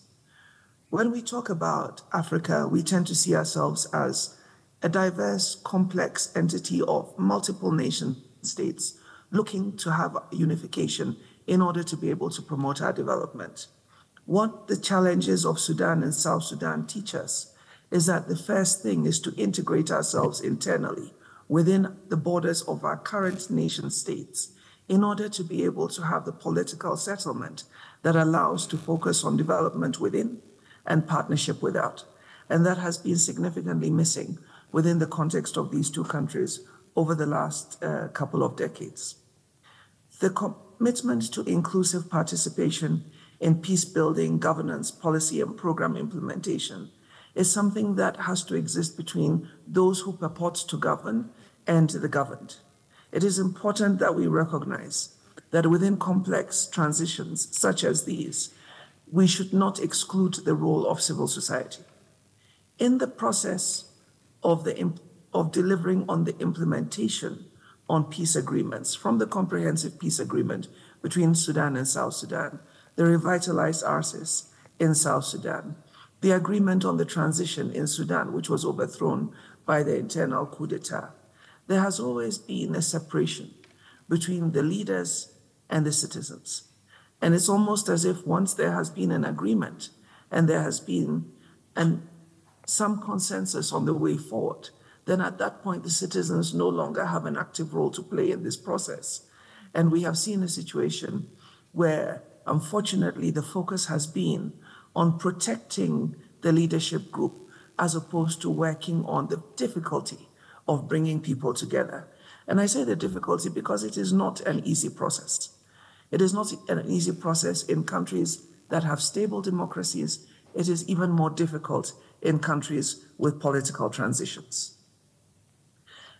On the part of Sudan at the moment, given the fact that they are imminently on the verge of starvation in some parts of the country, I think those who would purport to lead, whether within the de facto government in Port Sudan established by the Sudanese armed forces, or whether with the RSF in the areas they control, should be able to demonstrate that they want to act in the interest of the people they want to represent. They had previously gone to Jeddah to negotiate access for humanitarian assistance. They had also previously gone to Jeddah to indicate that they would protect civilians. Those agreements that they entered into voluntarily in Jeddah are important to be implemented in order to prevent the risk of imminent starvation, which unfortunately is threatening us right now. On the process of completing the political transition in South Sudan, I would like to just make the observation that we should not see elections as the end of a political process, or for that matter, as a milestone that once achieved, you can say that this country has completed its transition and now it's moved on to become a more democratic, integrated state. Clearly, the events in Kenya, the events in my country, Ghana, on the other side of the continent, events in other parts of the continent show that elections in and of themselves do not confer legitimacy. Legitimacy is conferred when government is able to continuously interact, involve, engage, and have citizen participation in all of the initiatives that they are working on to develop their nations. And I think that what we have seen over the last couple of days with regard to the organization and the activism of our young people is very encouraging. Because if for nothing at all, it sends the message that leadership does not and cannot assume that being given the mantle of leadership is a carte blanche to do whatever is thought to be in the best interest of the people without actively involving the people, without making them a part of policy development, program development and implementation, and without listening to their voices. And I think if one of the outcomes of this morning's meeting recognizes the need for government to continuously work and engage with civil society in every aspect of building the public life and strengthening the foundations of the state, it would have been a worthwhile outcome and could help to focus minds on what is really important. Government for the people, by the people, in a very meaningful and responsive way. Thank you very much. Thank you very much, Madam Kane. All right. allow me right about now to also invite Bani Afakwa, who is joining us online. You strictly have 2 minutes to make your statement. Thank you very much indeed. I think it can be said that the crisis in both Sudan and South Sudan are a crisis of leadership, and also a crisis of a failure to protect and the violation of human rights. Building on Professor Deng's erudite submission earlier today, I want to remind ourselves also of the African Charter of Human and People's Rights, which in its preamble refers to the legitimate aspirations of the African peoples for freedom, for equality, for justice, and dignity. And the Charter then goes on to elaborate what is a holistic approach to human rights, which reflects African values. So rights not only of individuals, but of peoples. But we've seen in both Sudan and South Sudan the systematic marginalization of groups, but also the violation of the rights of citizens to mobilize and to express themselves and to participate in governance. It's only by taking seriously the question of rights, by infusing them with the norms and values of African societies and communities, which take seriously the question of community, which take seriously the question of identity, which take seriously the question of sharing the polity, sharing the political, cultural, social, and economic spaces, that will begin to see stability in both Sudan and South Sudan. And therefore, for the mechanisms of human rights protection, we need to see a system where it's not only states, but also citizens who are active in promoting and advancing rights across boundaries in solidarity with each other. This is going to be vital for both Sudan and South Sudan. And I'm going to stop here because I think my 2 minutes are over. All right, very much on time. Thank you very much. And our next speakers, I hope that we can also emulate that. All right about now, allow me to also invite Ambassador El-Gassim Warren. Again, there goes my timer. 2 minutes. Let's try and keep that so that we have as many speakers as possible. So if you're ready, let's hear you. That's the QR code again, like we said, first come, first served, all right? So yes, we do not have Ambassador One. All right, let's move on very quickly. We have Catherine Vitaliano, 2 minutes as well. Catherine, if you are ready, 2 minutes, all right? She's joining us online. Oh no. All right, thank you very much, Catherine. Again, your 2 minutes start now. Oh, thank you very much. I really have a lot to say, but I'm just going to narrow it to 2 things. After listening from this amazing submission, and somehow I disagree with some of them. Number one, I will start with the question of militarization, and if it's really necessary for us as South Sudanese to have an army. Because like what Aluel has mentioned, I was born and raised, and my mom was born and raised in war. And right now, if we look in our national budget, most 52-53% of South Sudan national budget goes to military sector. And yet it doesn't translate to human security. So do we really need an army? And we know for a fact that there's some countries that doesn't have an army. Perhaps we just need a police and border security. That is it. And secondly, I enjoy history. I like history so much. And thank you, Dr. Francis. But the thing is, the notion of to Sudan, I totally disagree with that. And I have so many reasons onto why I disagree. As the first generation of South Sudan, we really appreciate the struggle, the vision. I think it's the symbol of national unity for us as the first generation South Sudanese. And we cannot go 3 steps ahead and then go back. There's no mistake when 98% of South Sudanese voted for referendum for us to have South Sudan, for us to go back again to do the system of governance whereby there is one country and then more or less like a federal governance. We don't want that. Rather, we want the mother party, which is the umbrella party, to step aside. Maybe we love SPLA, but perhaps we need to make SPLA as a symbol of unity and detach from the politics of the country and leave it to a technocratic governance to function. Because we know for sure that we can see in South Africa how the liberators now decide to sort of like capture the state.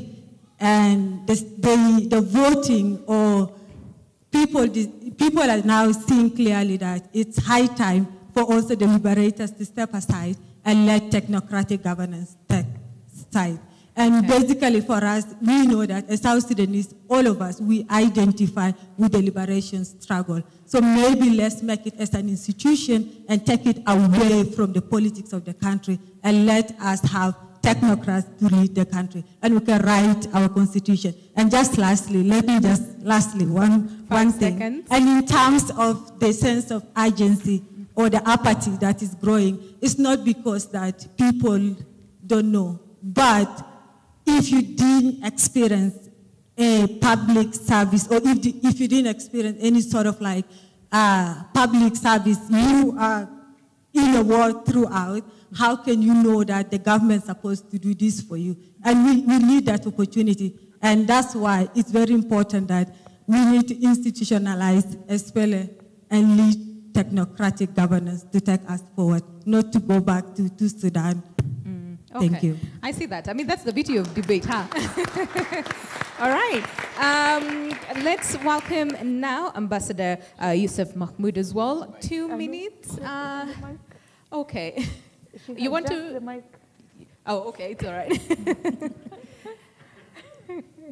Okay, Ambassador, 2 minutes. Let's try. Thank you very much. A couple of reflections as a student of transitions. There are 2 approaches to dealing with the urgent. One is present forward thinking, and the other one is future back thinking.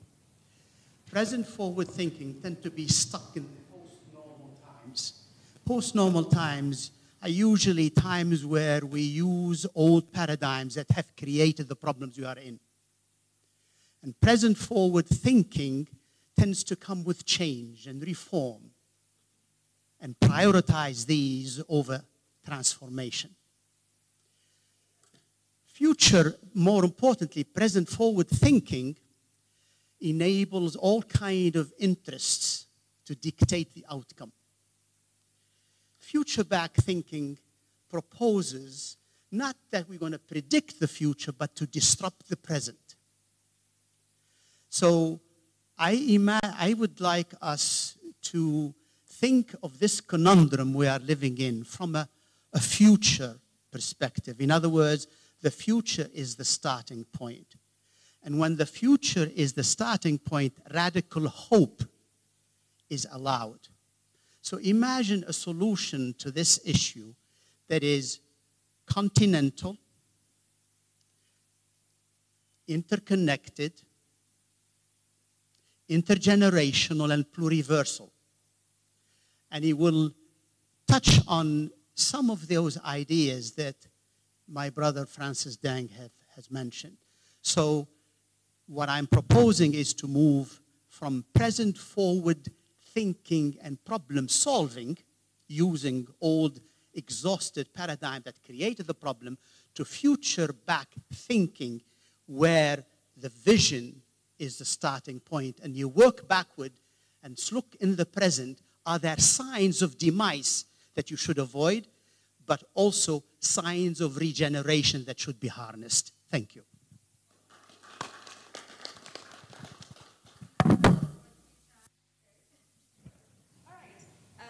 Okay, perfect. All right, and let's welcome Ambassador Manoa Esipisu as well.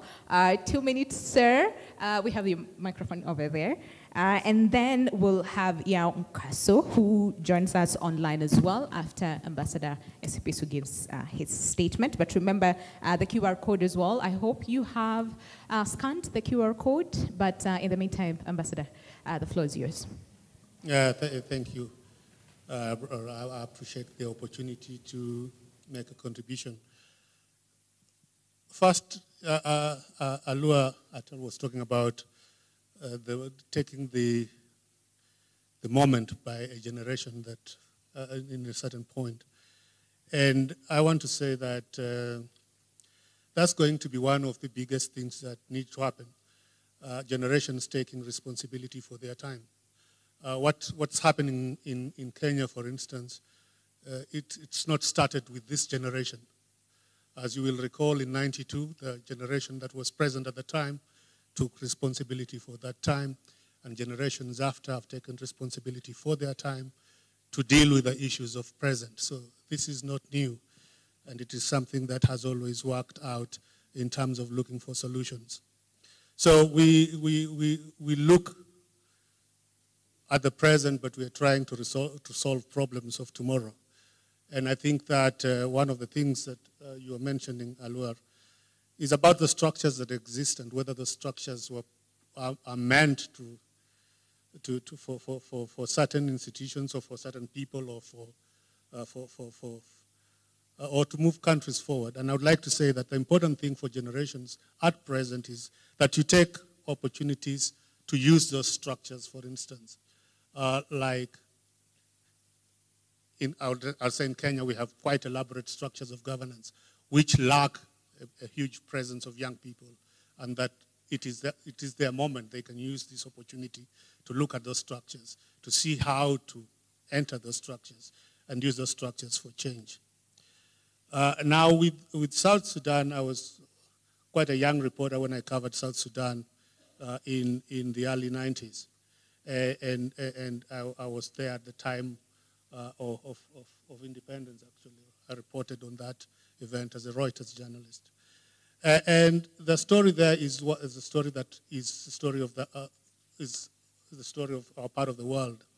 People move into office and then people forget themselves in office.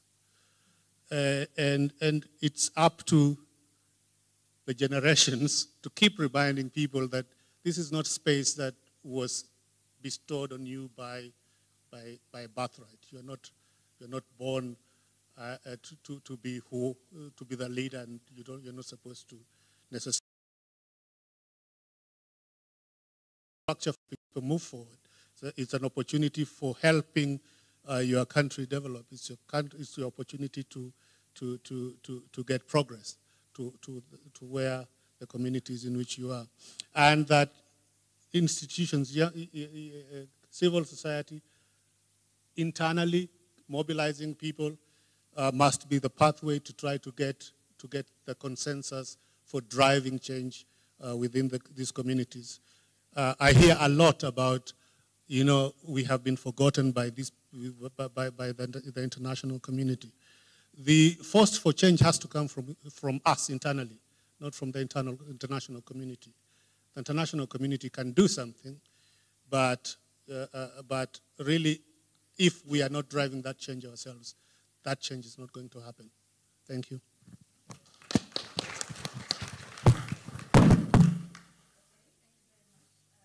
Ambassador Esipisu, and then do you have you're ready for us online? If not, let's have Dr. Dawit Toga again to give his statement. 2 minutes. Yeah, okay, perfect. All right, yeah, 2 minutes, yes. Can you hear me? Yes, we can hear you perfectly, sir. If you can hear me, I can't hear your response. Should I start speaking? Maybe just put it in chat. Okay, let's try again. Triple the response. Yes, we can hear you. It is showing you as being on mute. Okay, can we have that situated? Okay, you can hear me. Okay, yes. Sure, let me go. Okay, thank you very much. Since I have only 2 minutes, I'll go quickly. And a lot of the ground has already been covered. So I start out where many years ago, Professor Abdul Rahman Mohammed Babu, the Zanzibari scholar from Tanzania, described Sudan since the days of the Anyanya as being a summary of Africa's problems, and said that if we were able, therefore, to govern Sudan properly, we would probably have templates for most of the issues that we had in Africa. Mahmoud Mamdani said more recently that the challenges of South Sudan were the challenges not of a failed state, but of a failed transition. I agree with all of those. All of us, of course, know Amilcar Cabral's position that people do not follow issues, they follow them in expectation of material gain. The core submission that I therefore want to make is that the processes towards the resolution of Sudan's issues should cease to be exclusively in the hands of the elite. There's always a role for a vanguard, but we need to return the people themselves to the storm center of the conversation. Whether Mao or Sekou Touré, whichever formulation you want, the people and the people themselves are the motive force of history. So we have to return it to the peasants, the pastoralists, etc., in seeking solutions from them. I committed to speak exactly in 2 minutes, so I'd like to end with a quote from Amilcar Cabral that is not always very well known. Sudan is a failed case of decolonization, failed case of transition. We must return to the structural factors. Cabral famously said, the more one realizes that the chief goal of the liberation movement goes beyond the achievement of political independence to the superior level of complete liberation of the productive forces and the construction of economic, social, and cultural progress of the people, the more evident is the necessity of undertaking a selective analysis of the values of the culture within the framework of the struggle for liberation. I submit that this applies to Sudan, and I'd like to end there exactly on 2 minutes. Thank you. All right. Thank you very much.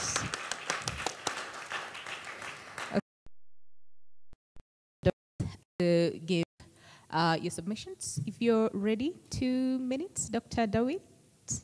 All right.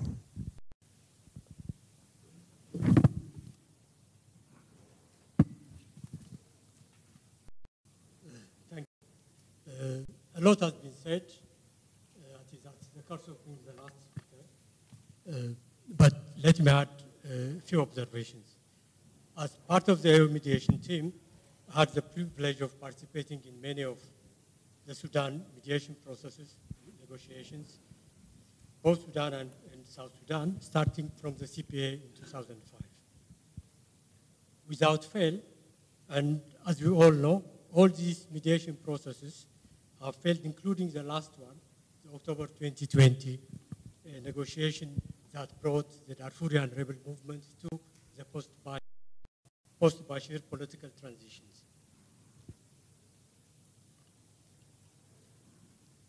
Then the question is, why did all these processes have failed?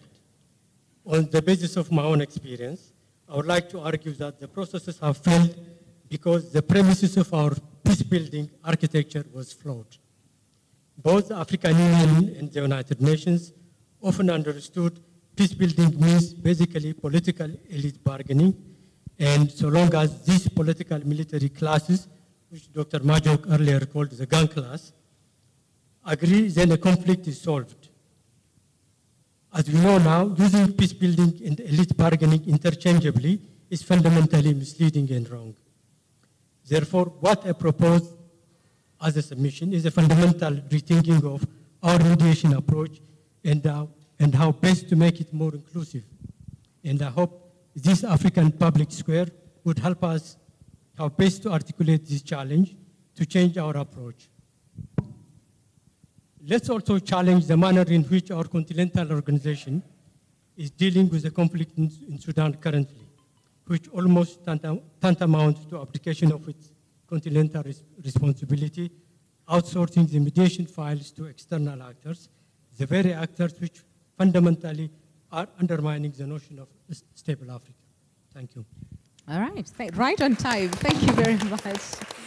Okay, I can see we're progressing on very well. Right about now, allow me to call back Professor for me to take us through this other stage where, like we said, the QR code was on the screen. I hope we all scanned the QR code. And we'll give 4, like we said, maybe we can try and be generous 5, but maybe 4 of you who registered to give your submissions. And remember, you only have 1 minute to give your submissions, and then we'll come back and give the way forward. Professor. Winnie, thank you so much. So, only 2 people actually. 3 logged on, 1 withdrew, and so we have 2. I'm going to call on Catherine Toure, please. Where are you, Catherine?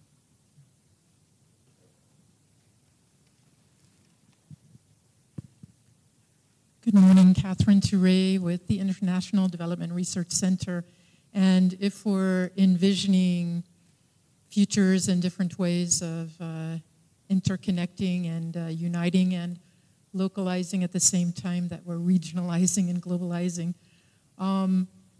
what kinds of knowledge systems, what kind of knowledge structures, how are we envisioning different knowledge structures to support the types of changes that we're talking about today? That's what I'm thinking about. Thank you. Thank you so much. Thanks. Knowledge structures is something we have to really take a very close look at, and that's part of the conversation we've been having at the ALC.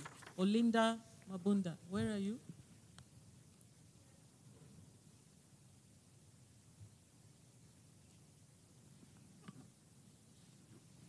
Yes, thank you very much for what we hear here. And one thing that we are learning is also that we are not alone. We are in this together. And if we're going to be building a future that is peaceful, we have to start constructing it and building it together. Thank you.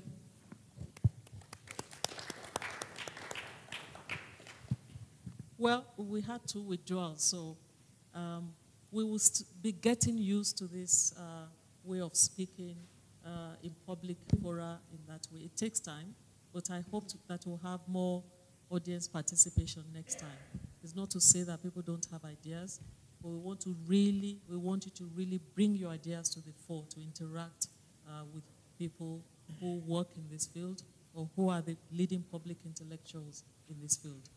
Winnie, can I hand back to you? Oh, yes. I was actually thinking maybe there's one person who tried to scan the QR code but probably was too late and has that burning idea. We can be generous. Just one person. Shoot up your hand if there is, or if we are all okay. Oh, there we have. Okay. Thank you very much. I want to thank. Oh, sorry. I'm Sonia Tron. I'm with the University of Pretoria African Leadership Center. I want to thank two panel members, specifically Professor Deng and Aluel, for giving us a long view. I came across a recent study which was conducted in 6 states in South Sudan as well as Abyei, which I found distressing, which said it found that 40% of South Sudanese meet the diagnostic criteria for post-traumatic stress disorder. And this trauma for me stems from the systemic South Sudan, which is moving from war to transition to war to transition continuously. And most of the political commentary I see on South Sudan seems to be blind to this cycle, which I'm glad that you were not today. And it's very short-sightedly focusing on the quote-unquote relative success of this peace agreement and on the next deadline and the next milestone in this agreement. But this success for me is really, it's an elite pact that was possible because of a very specific geopolitical situation and resource constraints at the time, and it's a very momentary situation. And my question is what happens when this situation inevitably changes, when the oil stops flowing through Sudan, when the elections issue reaches an impasse. So I think we need to consider how are we going to change these leadership structures and processes And this is the relationship between state and society in a way which has been interrupted by all these external forces, which will allow people to, as has been mentioned, decide on how they're going to be governed, not who's going to be governing. So thank you very much. It was very valuable. All right. Thank you very much for that, ladies and gentlemen. We're almost at the tail end of our conversation and debate this morning, and I'm pretty sure there's so many questions, so many ideas that are flowing around, but we'll still be here amongst ourselves to discuss that. But allow me to also acknowledge the president of Colonel Dr. Kizza Besigye. Good to really have you join us today. Maybe I can give him a minute to also make a submission on what you have observed today, if you would, sir. Right.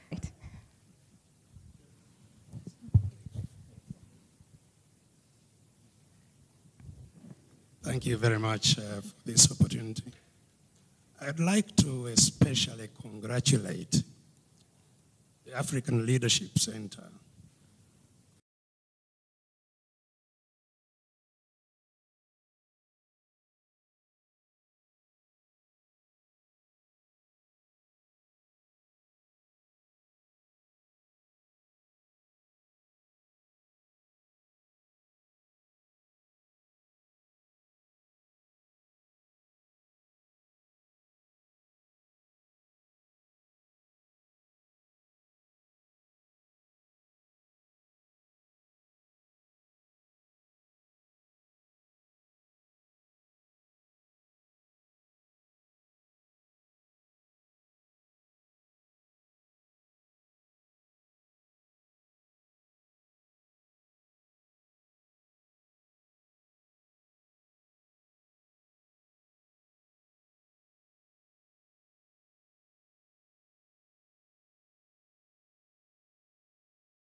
by the intellectuals in a manner that ordinary people relate to and can implement. Part of the problem, I think, is the jargons in intellectual discourse.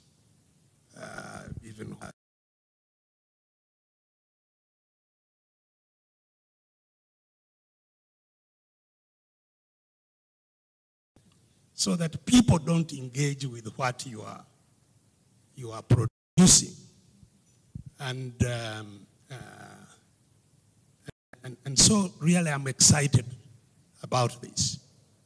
The challenge that we have in Africa, as I see it myself, is not different from what goes on in all other societies. I think it starts with the basic instincts of greed and selfishness, which are survival instincts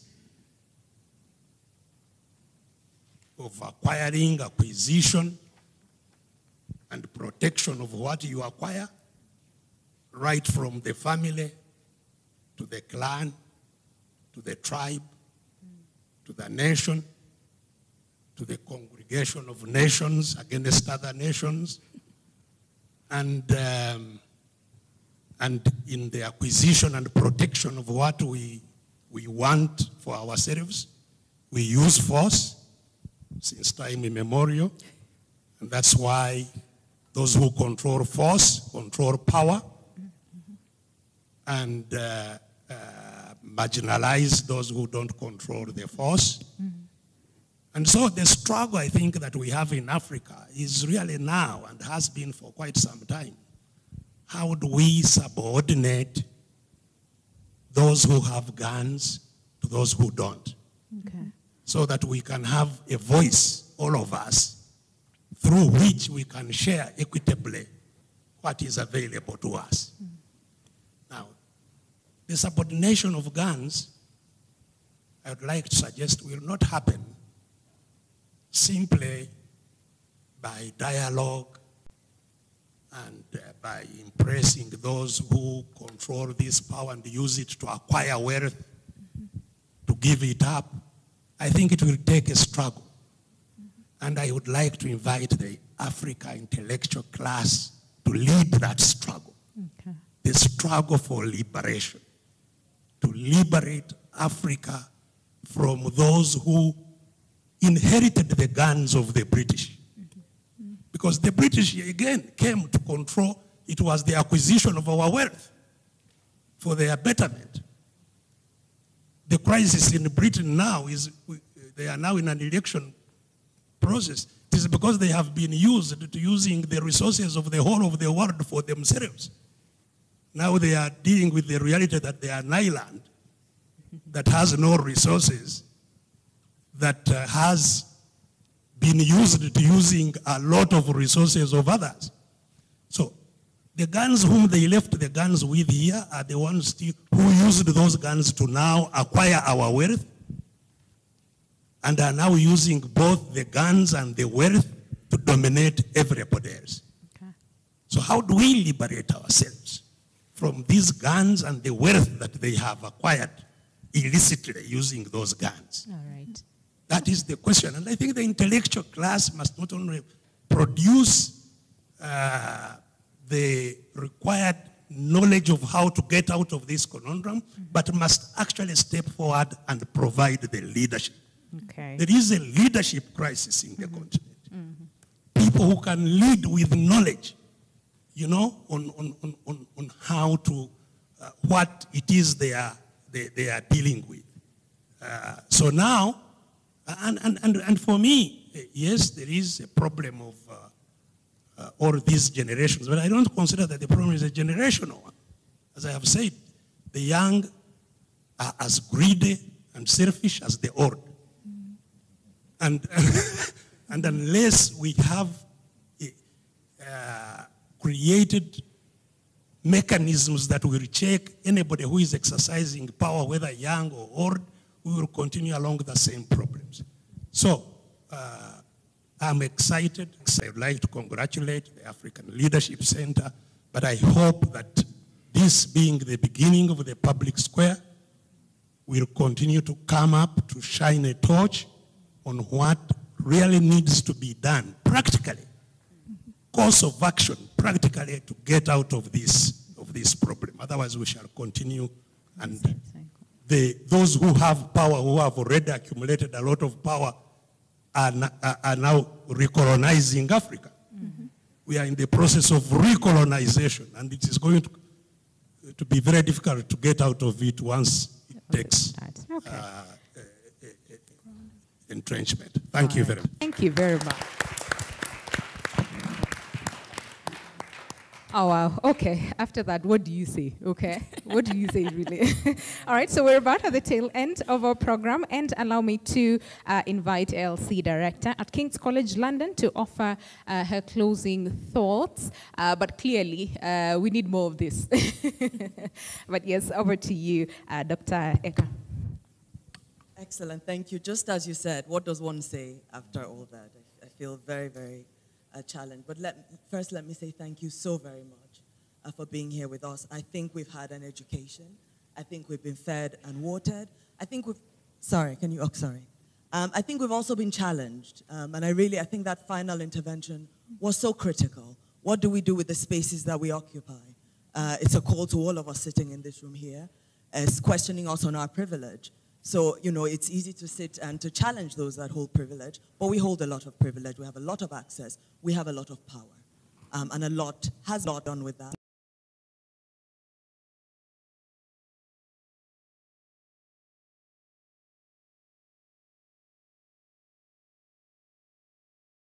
We're in a very opportune moment to be reflecting on that, a very fractious moment.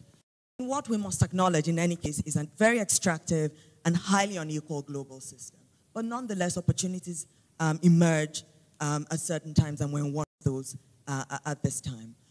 Ambassador Deng, thank you so much. Challenged me, you know, and I hope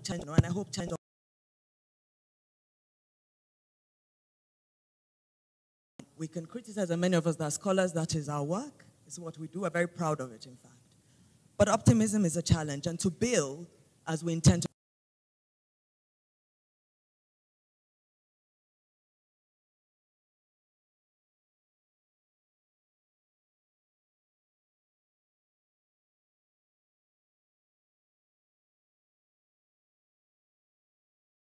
The first point was that innovation is possible. There is no point gathering here if we don't think innovation is possible.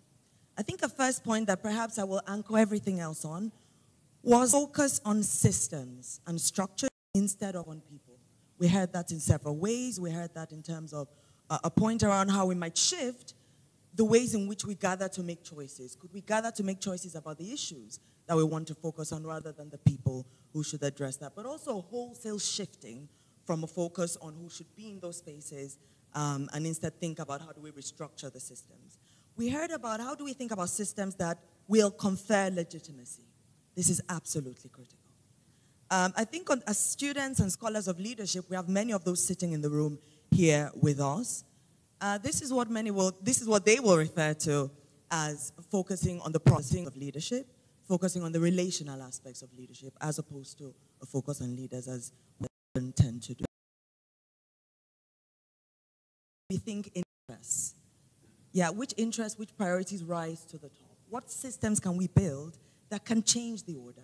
Yeah, that can alter whose interests and whose priorities actually rise to the top. So in that regard, we have to think about who has access, who has ownership, who has privilege within these new systems that we're seeking to create. We've heard about how we need to rethink priorities in terms of thinking about integration within nation states, within actual states as well. How in that we have to renegotiate coexistence and co-ownership of these new systems. And we have to think about them being equitable and very much invested in intergenerational engagement, both in terms of collaboration and in terms of agency. We've also heard how we have a lot of help. We have a lot of material that can help us with thinking about these systems. We can return to the past and the future of African ideas and African knowledges in this exercise. Those spaces offer us a lot in how we can think about how we coexist. And we saw how that was broached with great urgency in the independence period. So this has been done. Yeah, what can we draw from that? And the response to that was decolonization across our whole continent. It felt impossible, but it happened. So let's take that energy, let's take that positive element. We've also heard how the urgency of the moment is telling us how new systems that we invest in can focus on collaborative action, not waiting for sign-off elsewhere. We can be active from our very basis. And we can do that on a regional and Pan-African basis as well, even if the institutions in place appear to be failing us. We need to be radical and consider things we might not have ordinarily done. And we heard the question about what is the value of an army? What is the value of these spaces if what they're set up to try and achieve, i.e. greater security, is not being achieved? And if we think of the opportunity cost in terms of what other spaces those resources could be expended within. We've heard about how what is going on in this space in Nairobi where we sit, how young people struggling, young people doing precisely that, gathering where they are, right, has actually gone on to shift the dial at great, great cost. I think we mustn't forget that. That has occurred at great, great cost. We've also heard about the interconnectedness of the struggle here in Nairobi, the lessons from Lagos, what has gone on in Senegal, and how that has shifted. Think of what happens in Senegal, for example, how that has actually gone on to shift the dial. So I think this, how we nurture optimism, is absolutely critical in this conversation. I want to end with, you know, we think of young people, and some of us that are older, I don't know if I'd consider myself older, I'm in sort of middle right now. We think of young people and, oh, young people, and, you know, some might, you know, can get a bit upset, it's all too. But let's not forget, I think of my own country, I'm Nigerian. Young people in the 60s and 70s are the ones that fought for independence in my country. Yeah, they're the ones that, you know, we think of, often the example is made of President Obasanjo when he was first president, President Gowon. They were in their 30s, some in their 20s. Okay, and so our senior colleagues in these spaces and those in government remember that. When you came into this space, you were those young people, right? So think about that, think about those continuities as well. And also to the younger people, think of that too, okay? So on that basis, I'm pretty sure I've taken more than the time that I should have taken, but I want to say a huge, huge thank you to everyone in the room here with us. So much has gone into putting this on the stage. I hope you will agree with me that it is very needed. I hope you'll agree with me that we all need to also do this together, right? So we're here anchoring and thinking about what we do with our space, but this cannot be an individual activity, and I mean that on an institutional basis as well. It has to be collective. So what we do with our agency, what we do with our power, the power we hold, becomes absolutely critical. Thank you so very much. All right, and thank you as well. And that is LLC for really organizing this and putting this together. And indeed, now we say the Africa Public Square is officially launched, right? And I'm hoping that we can have more of these conversations, more of this to really, again, like we said, harness the Africa's intellectual power and intergenerational agency really to enable a rethinking of the continent's response to the issues that surround us. So thank you very much. And thank you to our very able panel for really, I mean, I don't even know what to say, okay? But just say a huge, huge thank you for your time and, of course, all your statements as well. Thank you very much to you as well, and thank you to those of us who join us online. And now is where we say goodbye, but do not leave. We love to indulge. But again, keep those solutions and ideas flowing as well. But someone actually said that it is their birthday today. So should we just end by singing happy birthday to him? Okay, all right. Do we want to stand? Do we want to sit? Do we want to...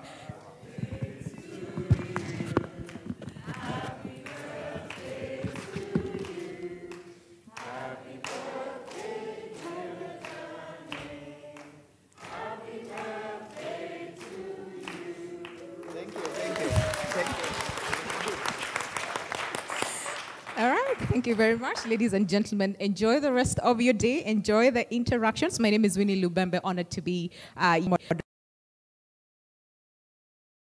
going. Please do not go.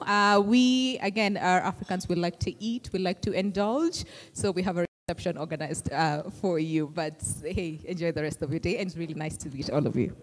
Yeah, great.